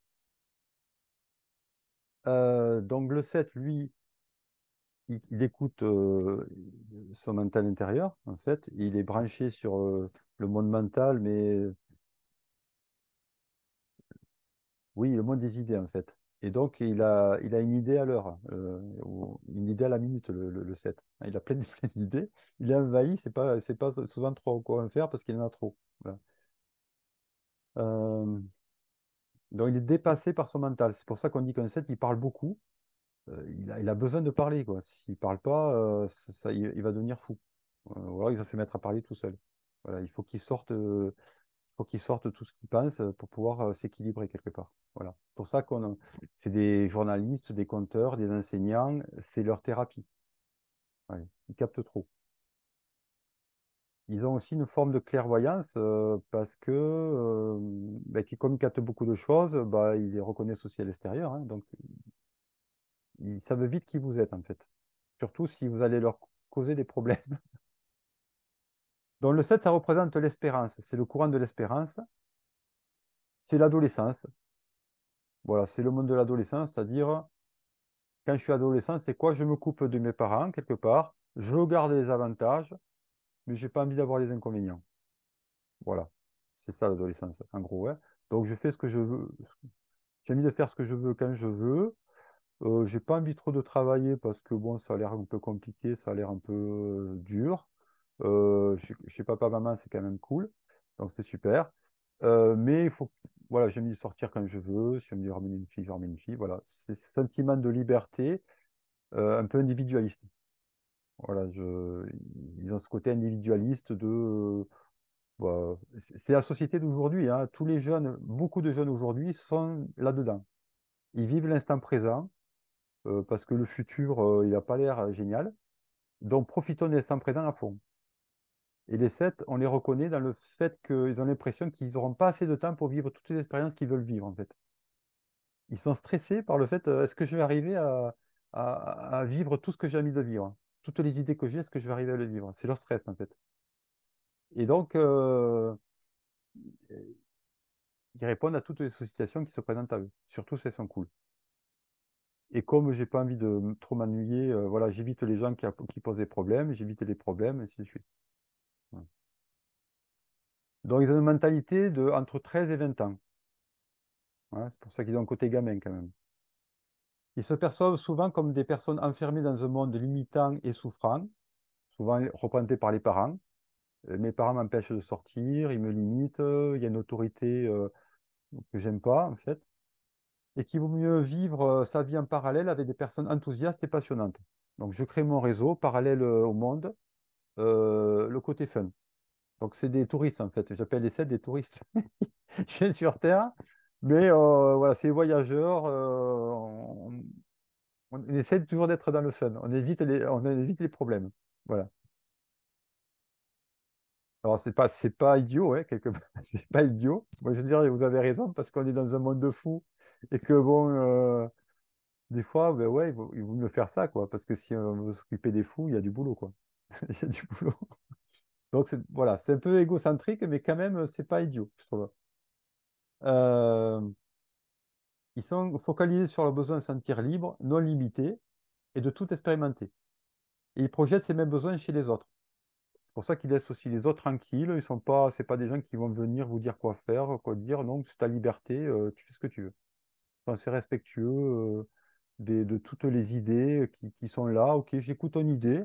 C'est pas parce que je ne veux pas y adhérer particulièrement, mais je l'entends. Ils sont assez tolérants sur les idées. Alors, pas toujours. Il y en a qui deviennent un peu extrémistes. euh, mais en général, c'est des philosophes, en fait. Hein. Ils sont alimentés par l'air, rappelez-vous. Donc, ils sont pas. S'ils s'intéressent à la Terre, c'est pour gagner de l'argent, pour pouvoir faire ce qu'ils veulent. C'est tout. D'accord? Sinon, ça ne les intéresse pas du tout. Si, quand même, un petit peu. Je me trompe parce qu'ils aiment bien tous les objets, mais parce que ça leur rappelle tout le côté maternel. Ils sont très liés à la mère. euh, et donc, ils aiment bien se toucher les objets, le corps, tout ça. Ils aiment bien ça parce que il y a encore la présence de maman qui est présente, en fait. Ils sortent de l'adolescence, mais il y a encore maman qui est là. D'accord? Donc, ils aiment bien garder ça, le doudou, en fait. Les 7 ont tous un doudou. C'est leur téléphone, c'est un truc, c'est des doudous. Ça peut être la bière aussi, hein. Peur de rater quelque chose, sensation du temps qui passe trop vite. Voilà. Ouais. Disons un peu comme les 4, ils veulent figer le temps aussi quelque part. Ils détectent tout système qui pourrait les limiter. Donc, ils aspirent à expérimenter les innombrables possibilités que la vie propose avec concentration. Voilà. OK. Donc, bah, c'est plutôt fun d'être dans un type 7. Ouais, c'est assez sympa. Alors, ils vont pas, le problème, c'est qu'ils vont pas explorer tout le côté sombre du monde, mais parce ils pensent que si vraiment ils regardaient le monde tel qu'il est, ils pourraient pas, quoi. Ils sont trop sensibles. Les 7 font aussi partie des gens très sensibles, mais comme les 5 en fait, ils se coupent et ils vont dans le mental. Parce que euh, ils ne peuvent pas faire comme un 4. Un 4, lui, il a pris l'option d'aller voir le côté sombre. Donc c'est pour ça qu'il est aussi triste et qu'il déprime aussi pas mal. Mais il arrive à le mâchouiller, ce qui fait qu'à un moment donné, ben, ça le touche moins qu'avant, quoi. Et donc il peut avoir affaire à tout le côté sombre, ça ne va pas trop le perturber. Si vous faites rentrer un 7 directement dans sa souffrance, il va pas, il risque pas s'en sortir. Donc il faut aller très progressivement sur le plan thérapeutique. Parce que sinon, ça peut le faire péter les plombs, c'est trop dur pour lui. Il ne veut pas voir le monde tel qu'il est réellement. Il faut y aller doucement. C'est vraiment des hypersensibles. Voilà. Et il nous reste le 6. Ah, je suis dans le tempo, super. Donc lui, on est toujours dans le monde de l'air, mais lui, il va le conserver. C'est le conservateur. C'est l'antiquaire aussi. Vous voyez, les gens qui conservent les choses, la mémoire du peuple. C'est pour ça qu'ils sont très tribales, en fait. Et ça représente l'enfant entre 7 et 13 ans. Souvent, les 6 ont une mentalité de 7 à 13 ans. Qu'est-ce qui se passe à 7 à 13 ans? C'est le moment où vous rencontrez les copains et vous rentrez dans la préadolescence. Donc, c'est-à-dire que vous n'êtes pas très mature, vous manquez de confiance en vous, mais vous aimez bien aller découvrir les autres, les copains, créer des liens. Voilà. Et c'est aussi le monde de l'école, c'est dur, quoi. L'école, ça, c'est dur. Il y a beaucoup de trahison, d'agressivité. Donc, ça représente ce monde-là. Et souvent, voilà, il reste bloqué un petit peu, beaucoup restent bloqués à cet âge-là. Donc, un 6, moi, souvent, ce que je le fais passer à l'âge adolescent. Il ne faut pas passer directement le faire passer à l'âge adulte, il faut le faire passer à l'âge adolescent. Donc, il faut l'envoyer vers le 7. Voilà, il faut qu'il vive comme un 7, et après, il peut aller vers l'âge adolescent, en fait. Vous voyez? Donc, selon la représentation par âge de chaque type, il faut comprendre, ça vous donne des informations de vers quoi il faut l'envoyer comme type d'âge pour l'aider, en fait, en thérapie. Donc, ils se perçoivent souvent comme des personnes en danger ou sans soutien réel, qui doivent se protéger coûte que coûte de l'inconnu, car ils pensent que le monde est menaçant et dangereux et que l'on peut difficilement faire confiance aux autres. Voilà. Ils peuvent aussi se percevoir comme des peureux ou des personnes faibles et être jaloux des autres. Ils sont focalisés sur leurs besoin de se sentir soutenus, en sécurité, et ils projettent ces mêmes besoins chez les autres. Donc ils sont toujours dans la vérification que l'autre n'est pas dangereux, en fait. Ils ont toujours ils sont très suspicieux par rapport aux autres. Ils détectent tout danger potentiel qui pourrait mettre en péril leur sécurité ou la sécurité du groupe. Donc eux, ce sont des prédicateurs. C'est les personnes qui ont des prémonitions, en fait. Ils sont tellement angoissés de ce qui pourrait se passer qu'en fait, ils sont toujours en projet sur le futur et ils sentent les choses arriver à l'avance. Ils ont cette capacité-là. Ouais, ils ont un flair incroyable. Si jamais il y a une guerre ou quoi que ce soit de dangereux, mettez-vous avec un 6. Parce que lui, il va vous sécuriser. Ils ont un sixième sens pour sentir en fait le danger. Voilà. Et comme ils sont un peu parano là-dedans, bah, souvent ça crée des mondes hyper sécuritaires. Voilà, comme on est en train de rentrer aujourd'hui. Donc on a les 3 et les 6, on est le monde des 3 et les 6, la sécurité, le bling-bling. Voilà, le capitalisme, le bling-bling. Et c'est ici de niveau bas, toujours pas très évolué. Voilà. Alors que les 6 de niveau haut, ce sont des gens qui vont travailler sur leur sécurité intérieure. Au lieu de chercher la sécurité à l'extérieur, ils vont la chercher à l'intérieur. Et ils vont se connecter à leur foi. Et à travers leur foi, en fait, ils vont devenir des êtres, euh, voilà, s'individualiser et se séparer du groupe, être capable d'être seuls et avoir confiance en eux. Ils vont trouver leur propre chemin. Donc la foi, c'est vraiment le chemin du 6 par exemple. Voilà. Euh, donc eux, ils peuvent très bien, à travers la connaissance, ça peut vraiment les aider, plus que la croyance. La croyance, c'est pas terrible pour un 6, mais la connaissance peut vraiment les aider et les sécuriser. Voilà. Bon, ben, ça me paraît suffisant. Donc, ah oui, quand vous êtes dans un 6, comment vous vous sentez? Euh, eh bien, alors c'est celui-là où j'ai le plus de mal à me mettre. C'est mon contraire. Alors souvent, quand je cherche à me mettre dans le 6, il me faut un petit peu de temps parce que, il est très éloigné de moi, en fait. C'est vraiment celui que je comprends le moins puisque c'est le contraire d'un 4, un 6. Vous voyez. Sauf que je peux comprendre le 6 contrephobique, par exemple. Je le comprends mieux. Il est plus, voilà. Mais le 6 phobique, pour moi, c'est difficile. Donc, si je mets dedans, il faut que je mette que je ressente un petit peu d'insécurité, de la peur, ce qui n'est pas courant chez moi, en fait. Mais oui, par exemple, oui, voilà, ça y est, je m'y mets dedans. Par exemple, je suis prévoyant par rapport, je suis quelqu'un de prévoyant. Voilà, c'est mon côté prévoyant, c'est le côté 6. Donc, ce sont des gens qui vont prévoir pour le futur, par exemple. Voilà, pour sécuriser leur famille, voilà. Ils font attention, ils amassent aussi de l'argent par rapport à ça. Euh, et il y a le côté aussi copain, copine qui est très important pour eux. Voilà, le clan. Parce que plus j'ai de monde autour de moi, plus j'ai de chances de survivre. Voilà. Mais je dois savoir qui est autour de moi. Ok. Alors, Est-ce que tu veux ouvrir le micro aux questions ou Oui, oui, oui, oui, réactions? allez-y. Allez-y. Est-ce que par exemple, les personnes qui sont du même type, par exemple, j'ai parlé de tous les types, est-ce que vous êtes reconnus ou vous vous sentez différent de ce que j'ai pu décrire, par exemple, à travers votre type à vous? Bien sûr, en vous rappelant toujours que ce que je décris, ce sont des archétypes et puis hum, c'est ce qu'on est en profondeur, mais après, on a beaucoup de nuances, puisque plus vous arrivez à acquérir d'autres typologies autour de vous, plus vous devenez complexe. Donc, certains, on a du mal à les reconnaître à cause de leur complexité. Ils sont Les montés dans les sous-types niveaux. aussi. Il y a la question des sous-types aussi qui Il y a les donne. sous-types aussi qui viennent en plus influencer. Mais dans l'ensemble, quand même, on peut toujours ressentir ces énergies-là, quoi, qui sont vraiment présentes. Allez, je vous laisse la parole. Moi, je vais commencer comme d'habitude. Bonsoir. Bonsoir.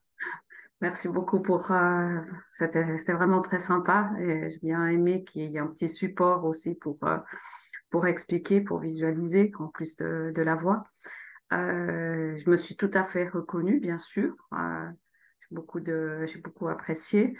Je suis un 6, effectivement, un 6 social et c'est vrai que on est vigilant, on a toujours un plan d'avance, on est assez à voir avec le futur. Par contre, on doit faire très attention parce qu'on communique aussi beaucoup nos peurs.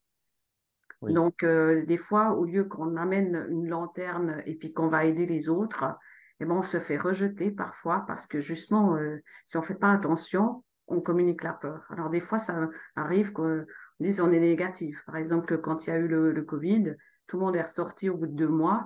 Et moi, j'ai dit non, non, c'est beaucoup trop. Bon, je suis scientifique aussi, mais j'ai dit c'est beaucoup trop tôt. On va avoir de nouveau cet automne et ça va être la cata. Et on me dit, mais qu'est-ce que tu es négative? Qu'est-ce que tu es négative? Je disais, non, je suis réaliste. Mais j'ai vu que c'est pas la bonne manière. Justement, ça attire plutôt de l'animosité. Par contre, j'ai juste une question parce que ça m'a amusé de voir que vous dites le 4 est le contraire du 6 parce que souvent, on pense que je suis un 4 et j'avais eu de la peine aussi plus jeune, quand j'apprenais en autodidacte, justement, par rapport à l'énéagramme. Et je me disais, tiens, est-ce que je ne serais pas 4 quand même? Après, je m'étais définie en 5 et c'est vraiment, euh, je dirais, depuis 10 ans que tout d'un coup, j'ai compris que non, j'étais le 6. Bon, le 6, c'est souvent celui qui doute toujours. Et justement, quand on fait les panels, c'est à mourir de rire une fois qu'on le sait, parce qu'on les repère, les 6. Ils savent pas, ils doutent, ils changent.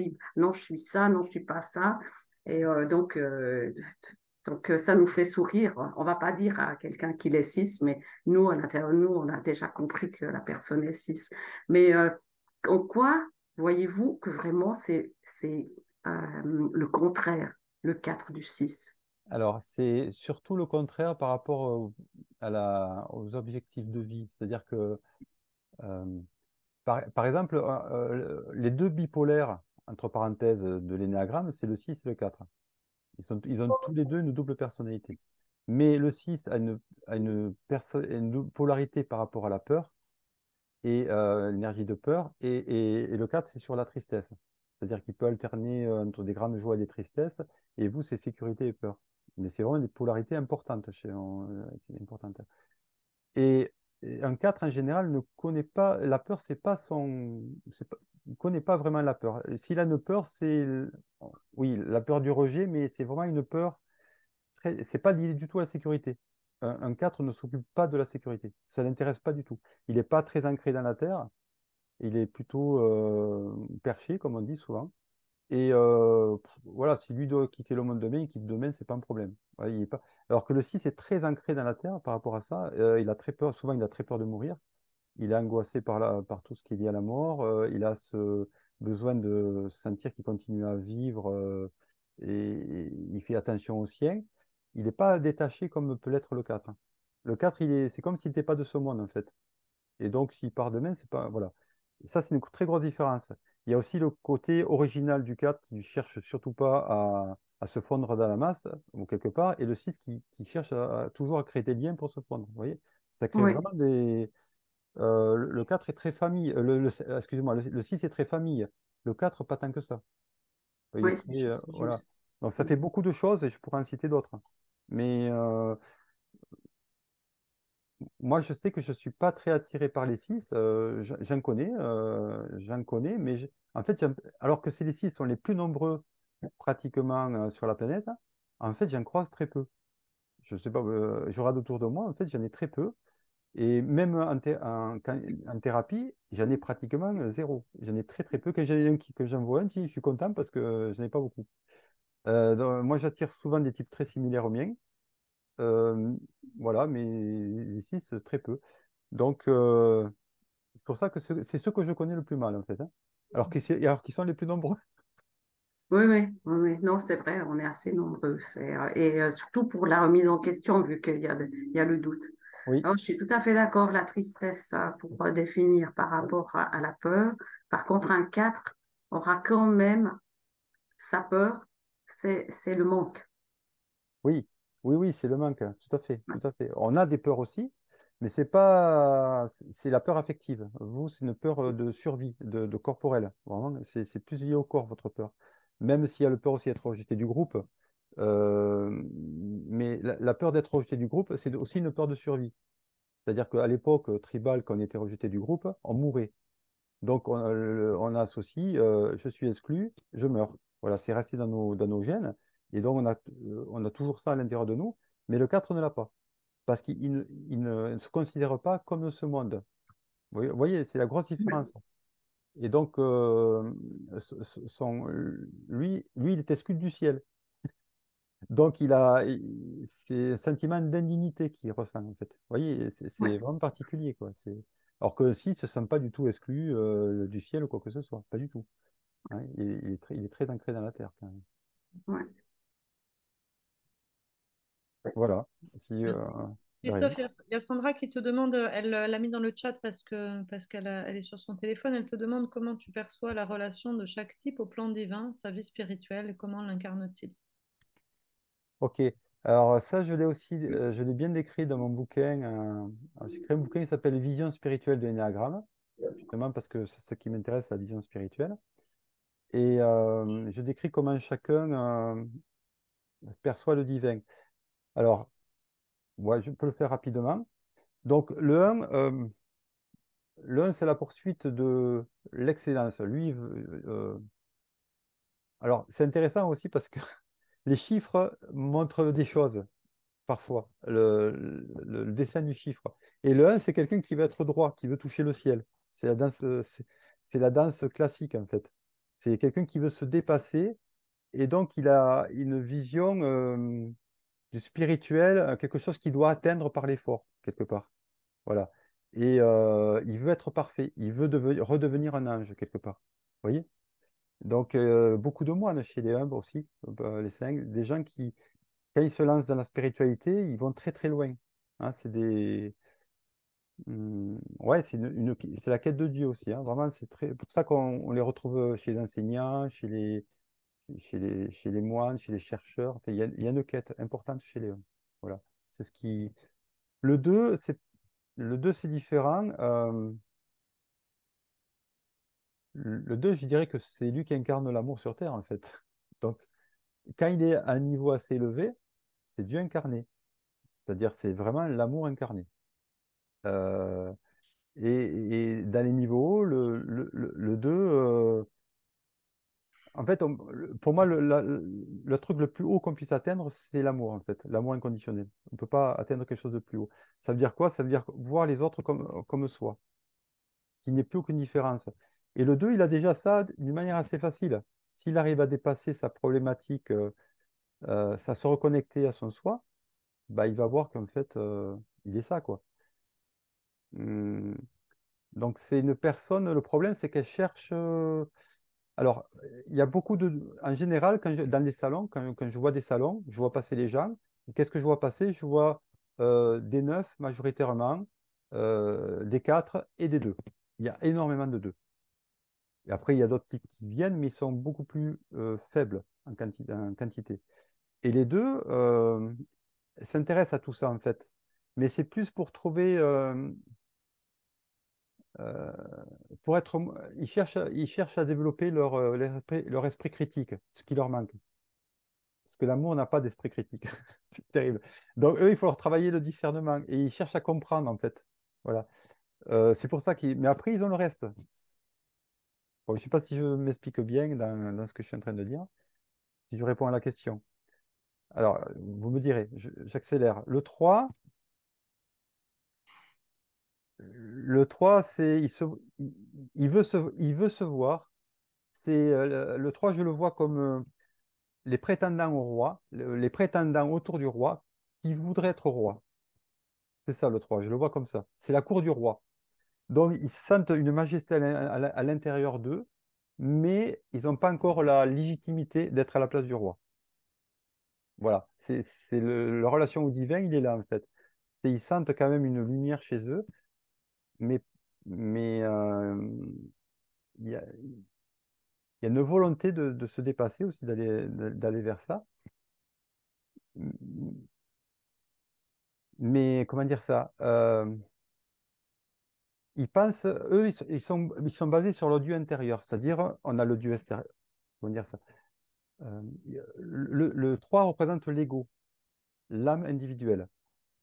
Voilà. Donc, ils croient que ils peuvent tout faire, mais que leur Dieu est à l'intérieur d'eux, en fait, qu'ils peuvent tout faire.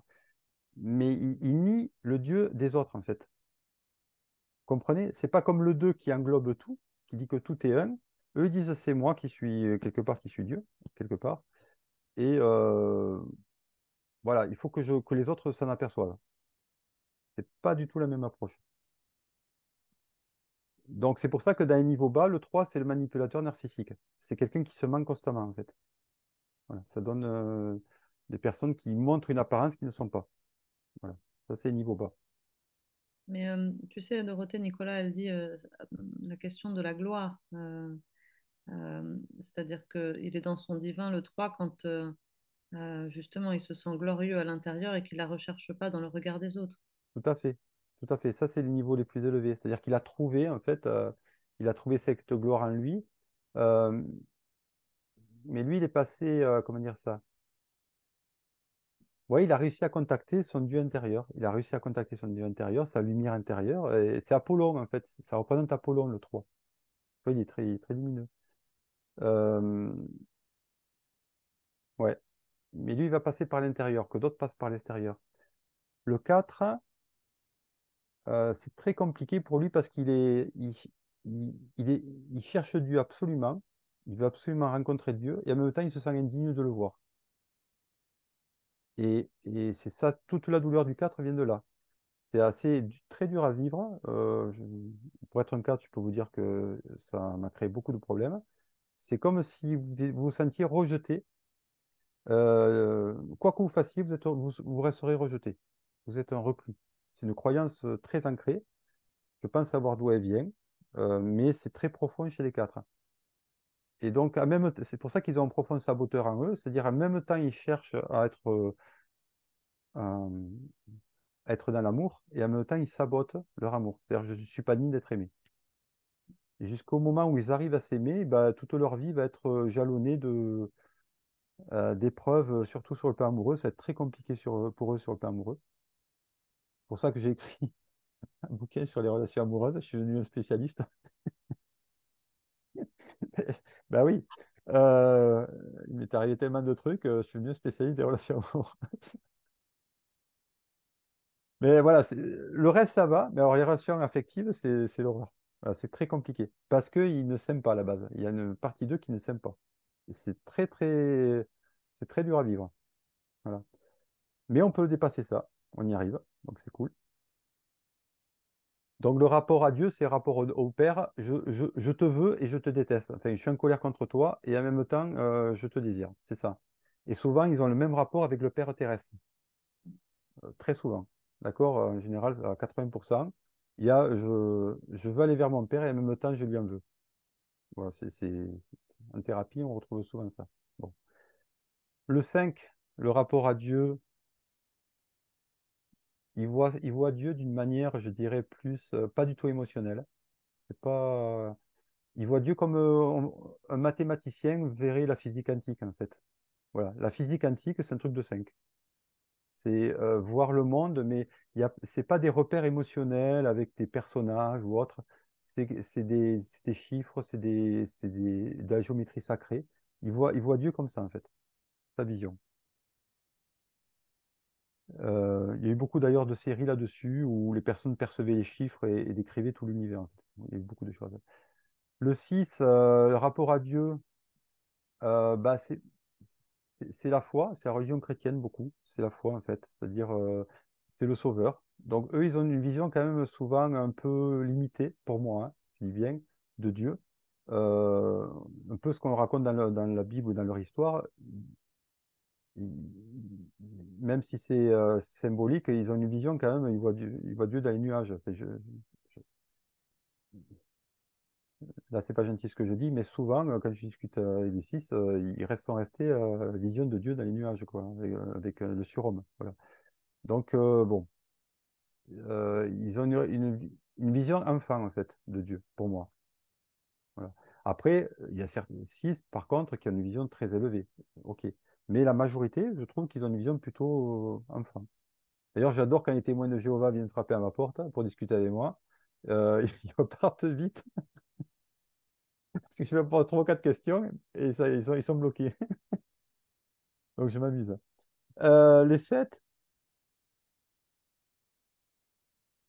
Les sept, je vous dis, c'est les touristes. C'est les touristes. En général, ce sont des gens très cartésiens qui ne s'intéressent pas trop aux choses spirituelles. Donc, ils ont un esprit rationnel, très cartésien. Alors, certains le sont, mais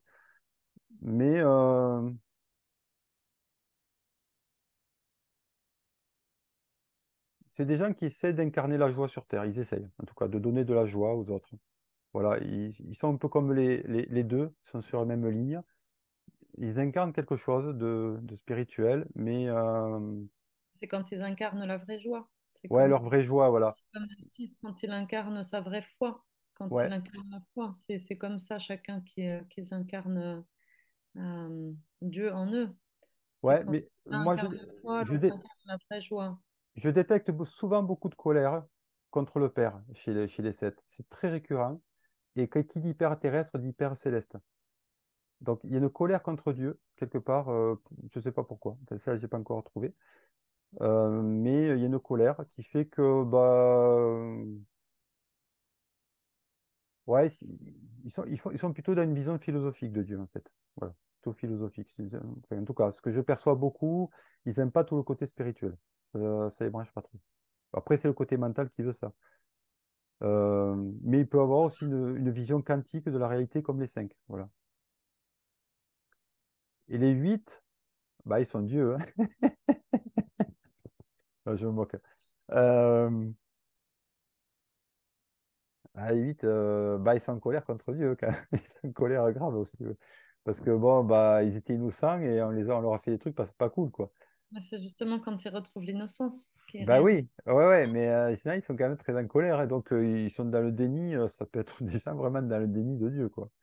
Parce que on leur a fait un truc trop dur.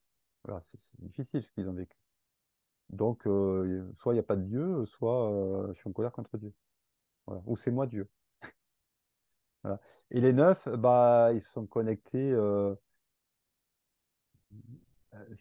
C'est des enfants qui sont connectés à Dieu, enfin à la source, mais qui n'en sont pas conscients. Peu en sont conscients, mais ils sont tout le temps connectés. D'ailleurs, ils ont une intuition de ouf et ils s'en servent jamais. Voilà. Mais bon, c'est le côté enfant aussi. Après, ça dépend. Il y a des niveaux sages. Voilà. Je parle de généralité toujours. Et c'est quand Donc, on dans le incarne 9, le neuf est en quête de Dieu, hein.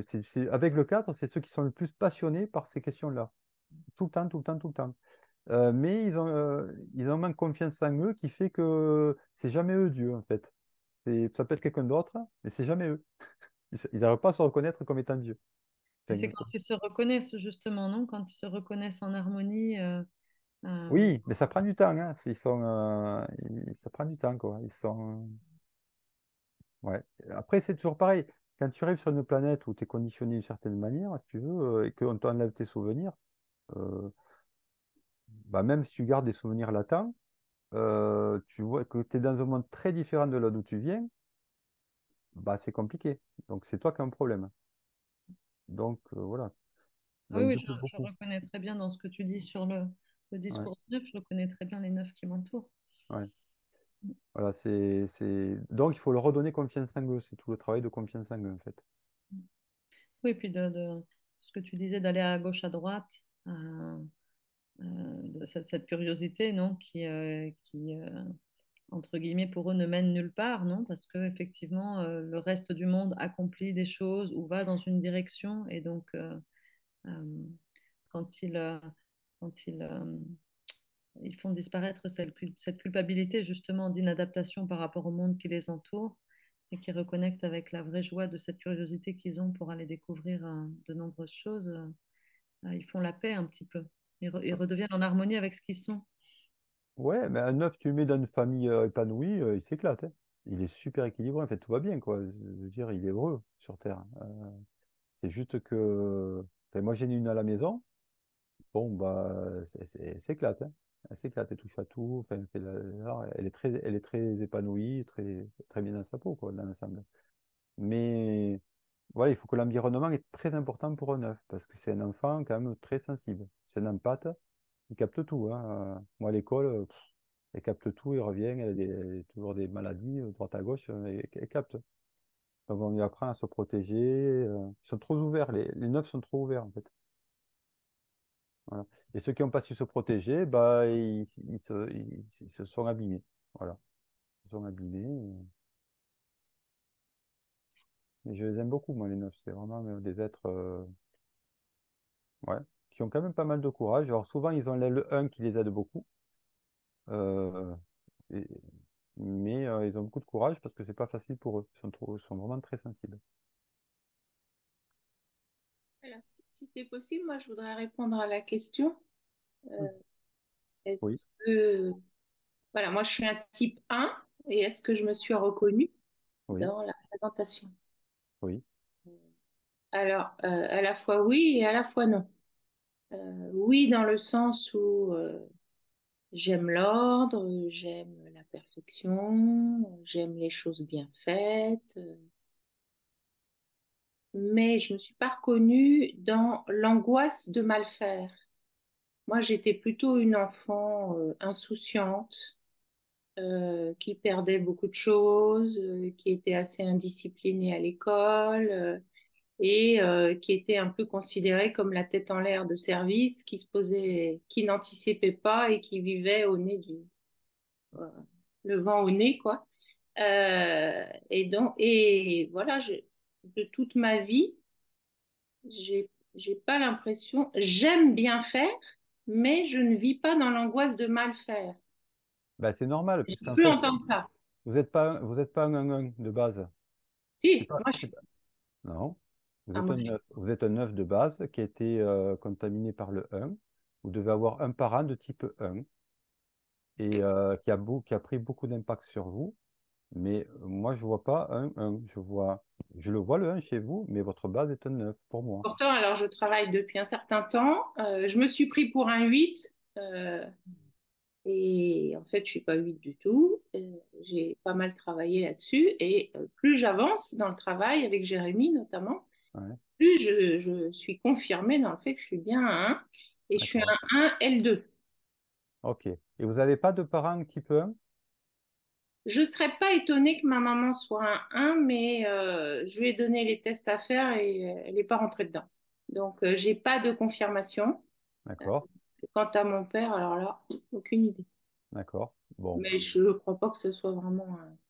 Mais vous savez moi je vois beaucoup de neufs contaminés par le 1, mais qui a pris presque, des fois presque le dessus. Je dis contaminé, pourquoi? Parce qu'à un certain âge, souvent, le 1, le travail que fait le 1, à un moment donné, il ne peut plus le faire. Ça lui convient plus du tout, il n'en peut plus, parce qu'il était toujours en ce régime. Et il se rend compte que ce qu'il veut, c'est pas vraiment le travail qu'il était en train de faire. Et quand je vois des gens comme ça, je me dis, tiens, c'est bizarre, parce qu'en fait, alors qu'il est vraiment dans sa fonction, et là, donc souvent, je remarque que c'était des neufs de base, mais qui ont voulu. Vous savez, les neufs, ils aiment bien faire plaisir, ils aiment bien plaire aux parents. Et souvent, ils rentrent en mimétisme tellement fort qu'ils deviennent un des parents, par exemple. C'est très fort. Neuf aime plaire aux parents. J'essaye de réfléchir si je me Oui, retrouve là-dedans. oui. Euh,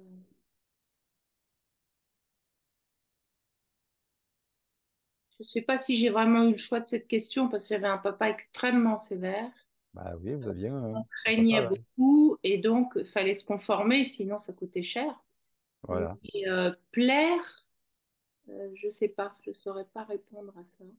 J'avais Bon. une maman qui était beaucoup plus juste, droite, à Ok. l'écoute. Heureusement qu'elle était là pour compenser, mais je ne sais pas si je dirais ça. Voilà. En tout cas, Est-ce que tu, est-ce que si tu vous es allé êtes. voir dans les sous-types, Nathalie? Alors, sous-type, moi je suis survie. Mm.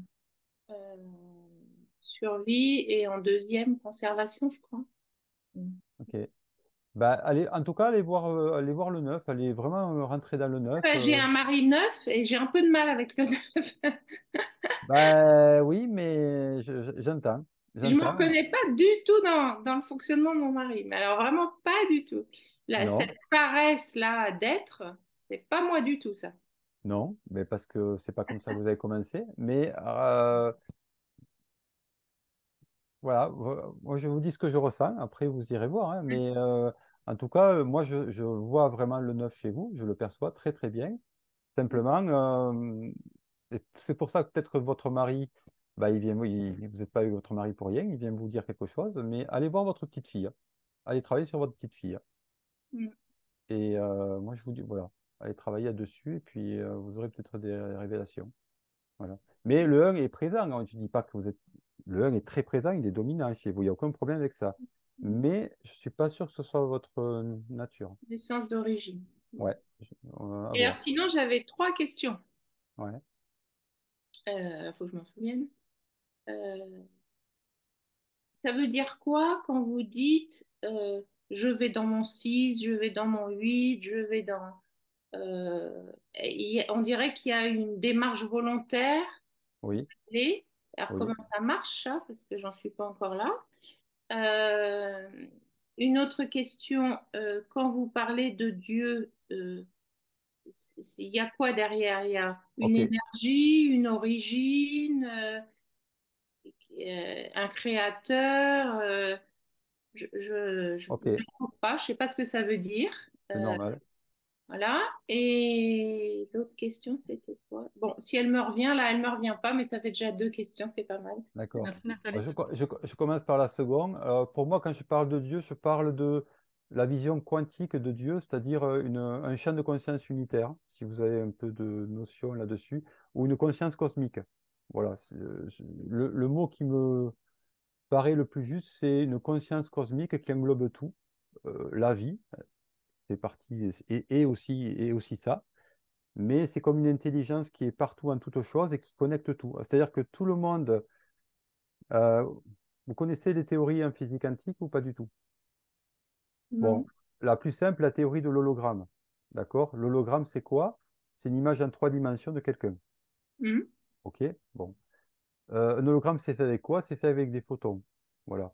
Donc, si là, maintenant, je suis un hologramme, par exemple, en face de vous, eh ben, et qu'on prenne un photon de ma tête et qu'on regarde au microscope, qu'est-ce qu'on va voir à l'intérieur du photon?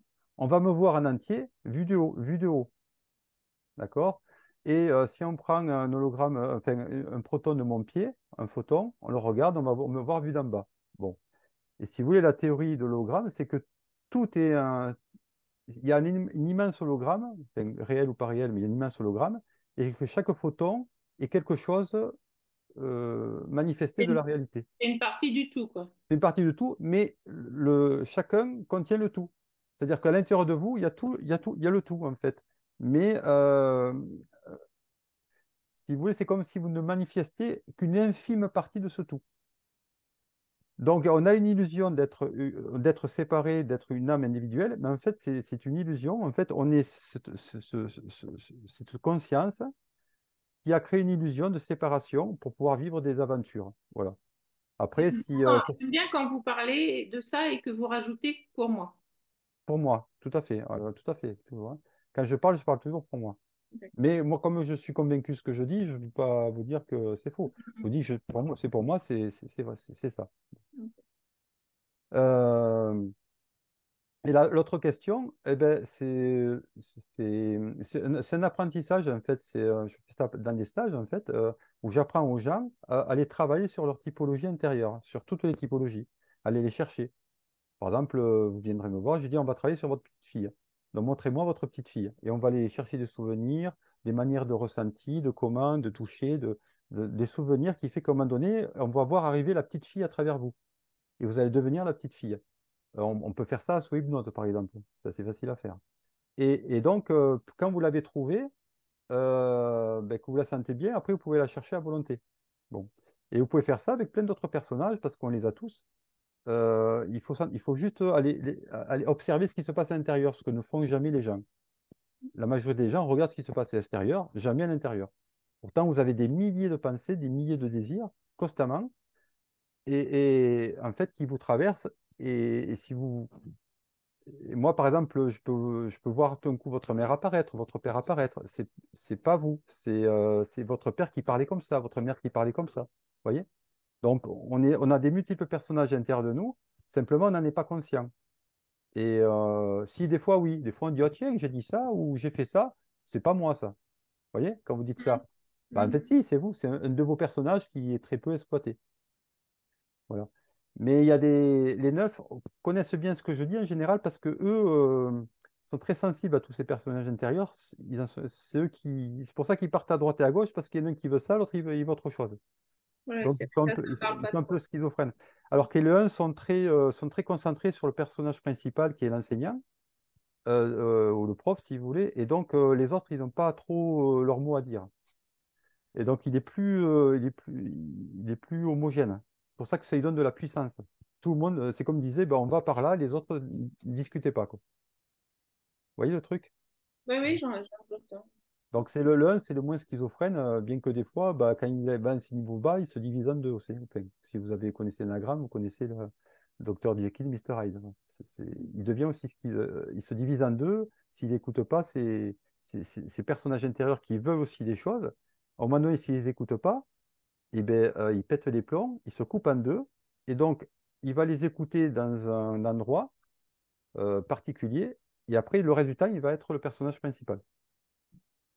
Et ça donne des prêcheurs, ça peut donner des prêcheurs qui parlent qui parlent qu'il faut se conduire avec beaucoup de, comment dire ça, avec beaucoup de bonté, de bienveillance pour les autres, et après on les retrouve dans des réseaux pédophiles ou autres. Vous voyez? Ah, Pourquoi? je m'y retrouve Pourquoi? pas Parce du tout. que c'est des gens les uns, ils ont la problématique d'être un peu rigides dans l'écoute d'eux-mêmes. Ils ne s'écoutent pas. Vous voyez? Et Il va me donc, faire douter que je suis un, hein. je suis bon pour ça. Voilà. J'espère que j'ai répondu à vos questions. Oui, j'arrive pas à retrouver la troisième, mais bon, je reviendrai si elle me revient. Ok. Merci. Sinon, tu lui fais passer par mail, Nathalie, je lui ferai passer. D'accord, Merci. merci. Est-ce qu'il y a Ok. d'autres questions? Karine, je te vois sourire. Alors, c'est pas vraiment une question, mais j'ai pas pu m'empêcher de sourire à ce qui a été dit là à la fin, enfin, sur les neufs, parce que je me reconnais beaucoup dans le neuf, sauf certaines choses et encore. Et le neuf qui papillonne dans tous les types, ouais, ça je le reconnais beaucoup, sauf un, voire deux types très particuliers où là, Bah, le 8, vous n'y allez pas. non, pas du tout. Moi, je rejette le 2 par exemple. Le 2 je sais pas, je dois avoir un radar anti-2, j'en sais rien, mais le 2 c'est un mode de fonctionnement Bah oui, qui m'est très non seulement étranger, mais en fait qui me déplaît forcément. oui. Euh, Vous aimez pas le bruit. Pardon? Vous aimez pas le bruit. Ouais, j'ai l'impression d'être envahi en fait. Bah J'aime oui. ni le bruit ni la non-authenticité. Donc ça me va pas. Non, ce que j'ai trouvé très intéressant et dans lequel je me suis reconnue, c'est la la mentalité de l'enfant de 1 an à 6 ans. Ça peut paraître bizarre de dire ça, mais par rapport effectivement à cette relation à la relation avec les parents, etc., effectivement, quelque part, je reconnais ça. Après, ce qui pour moi était un peu plus étranger, mais à y réfléchir, c'est en même temps vrai dans certaines situations, c'est que moi, je me considère comme un œuf actif. Mais en fait, la réalité, c'est que je suis passive en ce qui me concerne, moi personnellement et ma vie personnelle, et que je suis très active pour le reste. Et que pour le reste, mon équilibre, c'est un peu la combinaison d'un guerrier, d'un 8 et d'un 1. Et prendre une décision, c'est pas un problème. Agir, c'est pas un problème. Donc voilà, donc c'est en ça que je me reconnais pas dans tout ce qui est dit, mais bon, je pense que Bah, plus il a été parlé du neuf et plus je me retrouvais dans le neuf. est-ce qu'un de vos parents est 8? J'en suis pas sûre. Vous avez un ou un 8 autour de vous, ou quelqu'un de très Un actif? probablement. Ok, bon. Bah, vous avez aussi, là aussi, vous avez la partie 1 qui vous rend active. Et Hmm, pour vous, en fait, vous restez passif, en fait. Voilà. c'est C'est ça. parce qu'on n'a pas qu'un seul type. Il Hmm, faut toujours sortir du truc, on a un seul type. C'est faux, hein. On a plusieurs. Il faut juste parler de type dominant. hmm. Mais moi, par exemple, mon 1 est et on va dire, arrive vraiment pile poil juste derrière le 4. Euh, mon 5 aussi, je le sens assez souvent. Voilà. Mais ouais, il faut vraiment sortir aussi un type. On va dire, on parle toujours du dominant. Voilà. Donc, moi, s'enfermer dans un type, ça peut être restreint. Mais voilà, donc, quand je parle, je vois votre type, je parle toujours de votre dominant, c'est tout. Après, on les a tous, hein. Voilà, il faut être précis, on les a tous. Mais c'est vrai que le 9 les a plus tous que les autres. C'est Mais ça. c'est intéressant parce que du coup, en trouvant une forme de connexion par rapport à tous ces types, ça veut dire qu'il y a une variété de modes de fonctionnement sur lequel finalement on peut, alors je sais pas si je veux dire travailler, mais dont on peut être conscient et donc finalement sur lequel on peut faire son chemin. Oui, tout à fait. Et Moi, je réagirais bien parce que j'ai fait un module 2 il n'y a pas longtemps avec Dorothée. Et donc, comme je l'ai dit, j'ai un mari qui est neuf. ouais, Et je ne comprenais pas ce que recouvrait ce mot de paresse parce que j'ai un mari hyperactif. ouais, Il est toujours engagé dans 50 000 trucs. Il aime pas se poser. Il a appris un peu à se poser avec moi au fil ouais, de près de 32 ans de mariage. Ça commence à venir un peu. Il commence à apprécier un peu. Mais voilà, faut toujours. On va partir dans un quart d'heure. Hop, il entame un truc. Il n'arrête pas sans arrêt. Et du coup, je ne voyais pas ce que ça voulait dire. Mais j'ai compris que il y a une paresse. C'est pas une paresse de faire. C'est une paresse d'être.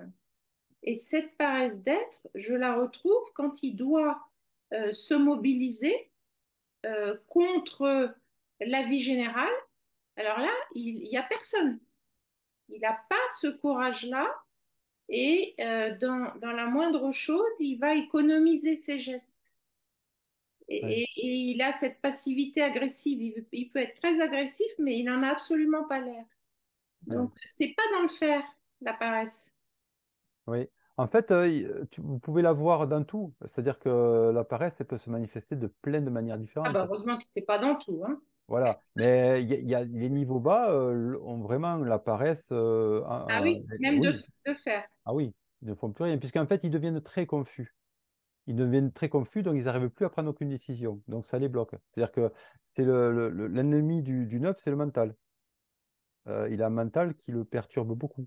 Et comme il cherche beaucoup à plaire à tout le monde et à ne pas faire du tort aux autres, en fait, il est tout le temps en train de calculer comment faire pour pas faire du tort aux autres, ainsi de suite. Et donc, voilà, surtout s'il a du 1, ça le perturbe beaucoup. Donc, il a un mental très actif. Il n'est pas vraiment. On dit que le 9 incarne la paix, oui, mais dans les niveaux hauts. Mais dans les niveaux moyens, il n'est pas du tout en paix. Il est tout le temps en train de. Il a un petit singe qui court tout le temps, vous voyez? Donc, mais c'est vrai ce que vous avez dit, bah, le 9 peut faire preuve de lâcheté, c'est vrai. Manque de courage. Parce J'ai qu'il pas a, osé dire le mot, mais oui. il a pas le 8, il lui manque le 8 en fait. Et il est en colère. Et souvent, il a été blessé par un 8. Ça peut être quelqu'un qui a été blessé par un 8. Mais en tout cas, il n'aime pas ce qui est fort. Ce qui est, les énergies fortes, il n'aime pas du tout. Puisque rappelez-vous, pour moi, ils viennent du monde spirituel. Dans le monde spirituel qui est unifié, il n'y a pas d'énergie forte. Tout est doux, en fait. C'est, vous voyez, quelque chose de très, très doux, quoi. Il n'y a pas d'énergie qui sont disharmonieuses. Donc la colère, les choses comme ça qui sont des énergies fortes de feu et disharmonie, bah, il ne les connaît pas. Et Et donc, il refuse aussi. et donc le 9 il doit apprivoiser sa colère. Donc il en a, puisqu'en fait, mais il la garde en lui, il ne sait pas quoi en faire, en fait, et après elle est explosive. Et c'est quelqu'un qui doit travailler sa colère, vraiment. Il doit s'entraîner à se mettre en colère, à s'exprimer au fur et à mesure. Il y a l'un des sous-types qui est plus connecté à sa colère, hein, et qui accède plus facilement. Ah, pas le mien. Non, non, en fait, c'est mon sous-type en l'occurrence. Moi, je travaille sur ma colère, mais je travaille pour la faire disparaître. Parce que moi, j'en étais arrivée au point de me nourrir de la colère et de me nourrir du conflit, en fait. Ah, d'accord, c'est le 8 qui parle là. Ok. Oui, oui, c'est-à-dire que quand je disais tout à l'heure que j'étais un peu, non pas un équilibre, mais une combinaison de 8 et de 1, il y a vraiment ces éléments-là. Et quand vous disiez, par exemple, que le 9 peut faire preuve de lâcheté, bon, ça, comme tout le monde, je pense que oui, ça m'arrive. Mais par exemple, je vais pas m'arrêter quand il y a un truc qui me convient pas, je vais l'exprimer. Oui, Et si ça doit être seul contre tous, ce sera seul contre tous. oui. Mais Bah, bah, Ah, ça veut dire, c'est plus ça veut ça, dire, hein. C'est plus moi, ça. ça veut dire que vous avez déjà travaillé sur beaucoup de choses et que. Est-ce que vous étiez pareil quand vous étiez jeune? non, justement, et en fait, ce qui s'est Ben manifesté, voilà. c'est assez. Et en fait, le changement par rapport à l'expression de la colère, enfin, il y avait une forme de colère au départ, mais qui s'exprimait différemment. Mais il y a eu effectivement un changement d'une étape où c'était plutôt pas de vague à une étape où à un moment donné, je prends une place et une grosse place et quand j'ai quelque chose à exprimer, je le dis. Et j'ai un peu envie de dire que maintenant, je commence vraiment à travailler parce que le changement, il s'est passé avant que je commence à travailler. Maintenant que je commence à travailler, la nouvelle évolution, c'est plutôt que avant, je prenais pas de place. Après, j'ai pris une place débordante.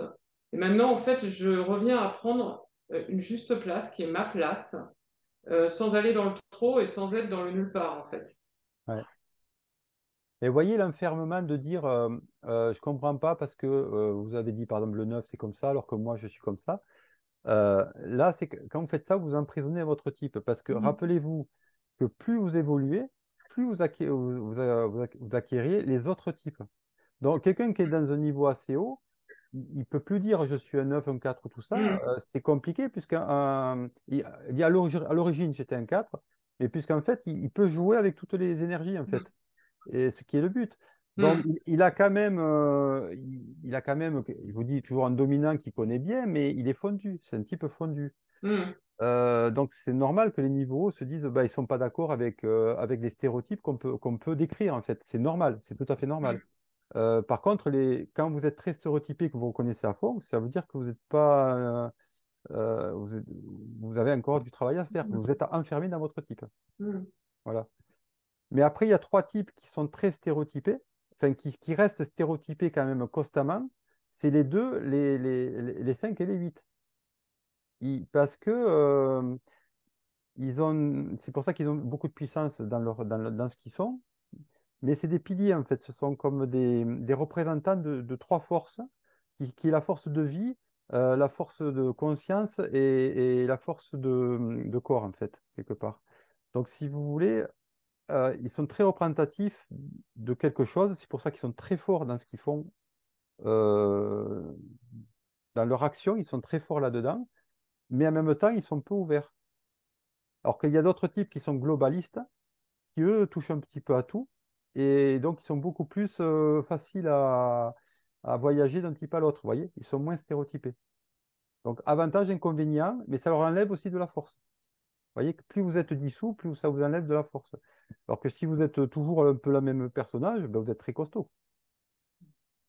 Vous voyez? Donc c'est voilà. Donc selon votre type, vous allez avoir des avantages et des inconvénients, c'est tout. Il faut jouer avec. Merci. Ok. Est-ce que vous avez d'autres questions? Il va être 22 heures. Et on a beaucoup dépassé. C'est surtout parce que je m'inquiète pour Clément qui passe beaucoup de temps là. Bon, Mais Clément, est-ce qu'il s'est reconnu, Clément? oui, Clément. Alors, tu vois, il s'est endormi. Oh, il s'est endormi, Clément. Aïe, aïe, aïe. Non, Tu as non, je suis là, j'étais en plein montage, désolé. Ok. J'ai écouté que d'une oreille, mais il faut que je fasse le test pour vraiment me reconnaître. Il n'y a pas de test. Il n'y a pas de Bah, test. si Les tu te tests. reconnais pas, c'est que tu es un œuf, Clément. Bon, bah, je suis un 9. Ok. Ça me va, en plus, c'est mon poste préféré au foot. Ok. Je vais me boucher les oreilles pour pas entendre. Bon, merci en tout cas. Merci à tous. Si vous avez d'autres questions pour Christophe, je pourrais lui faire passer par mail. Oui, moi j'ai un site qui s'appelle enneagram.com, mais avec un seul M. Je cherche à être original. Donc j'ai fait une faute d'orthographe.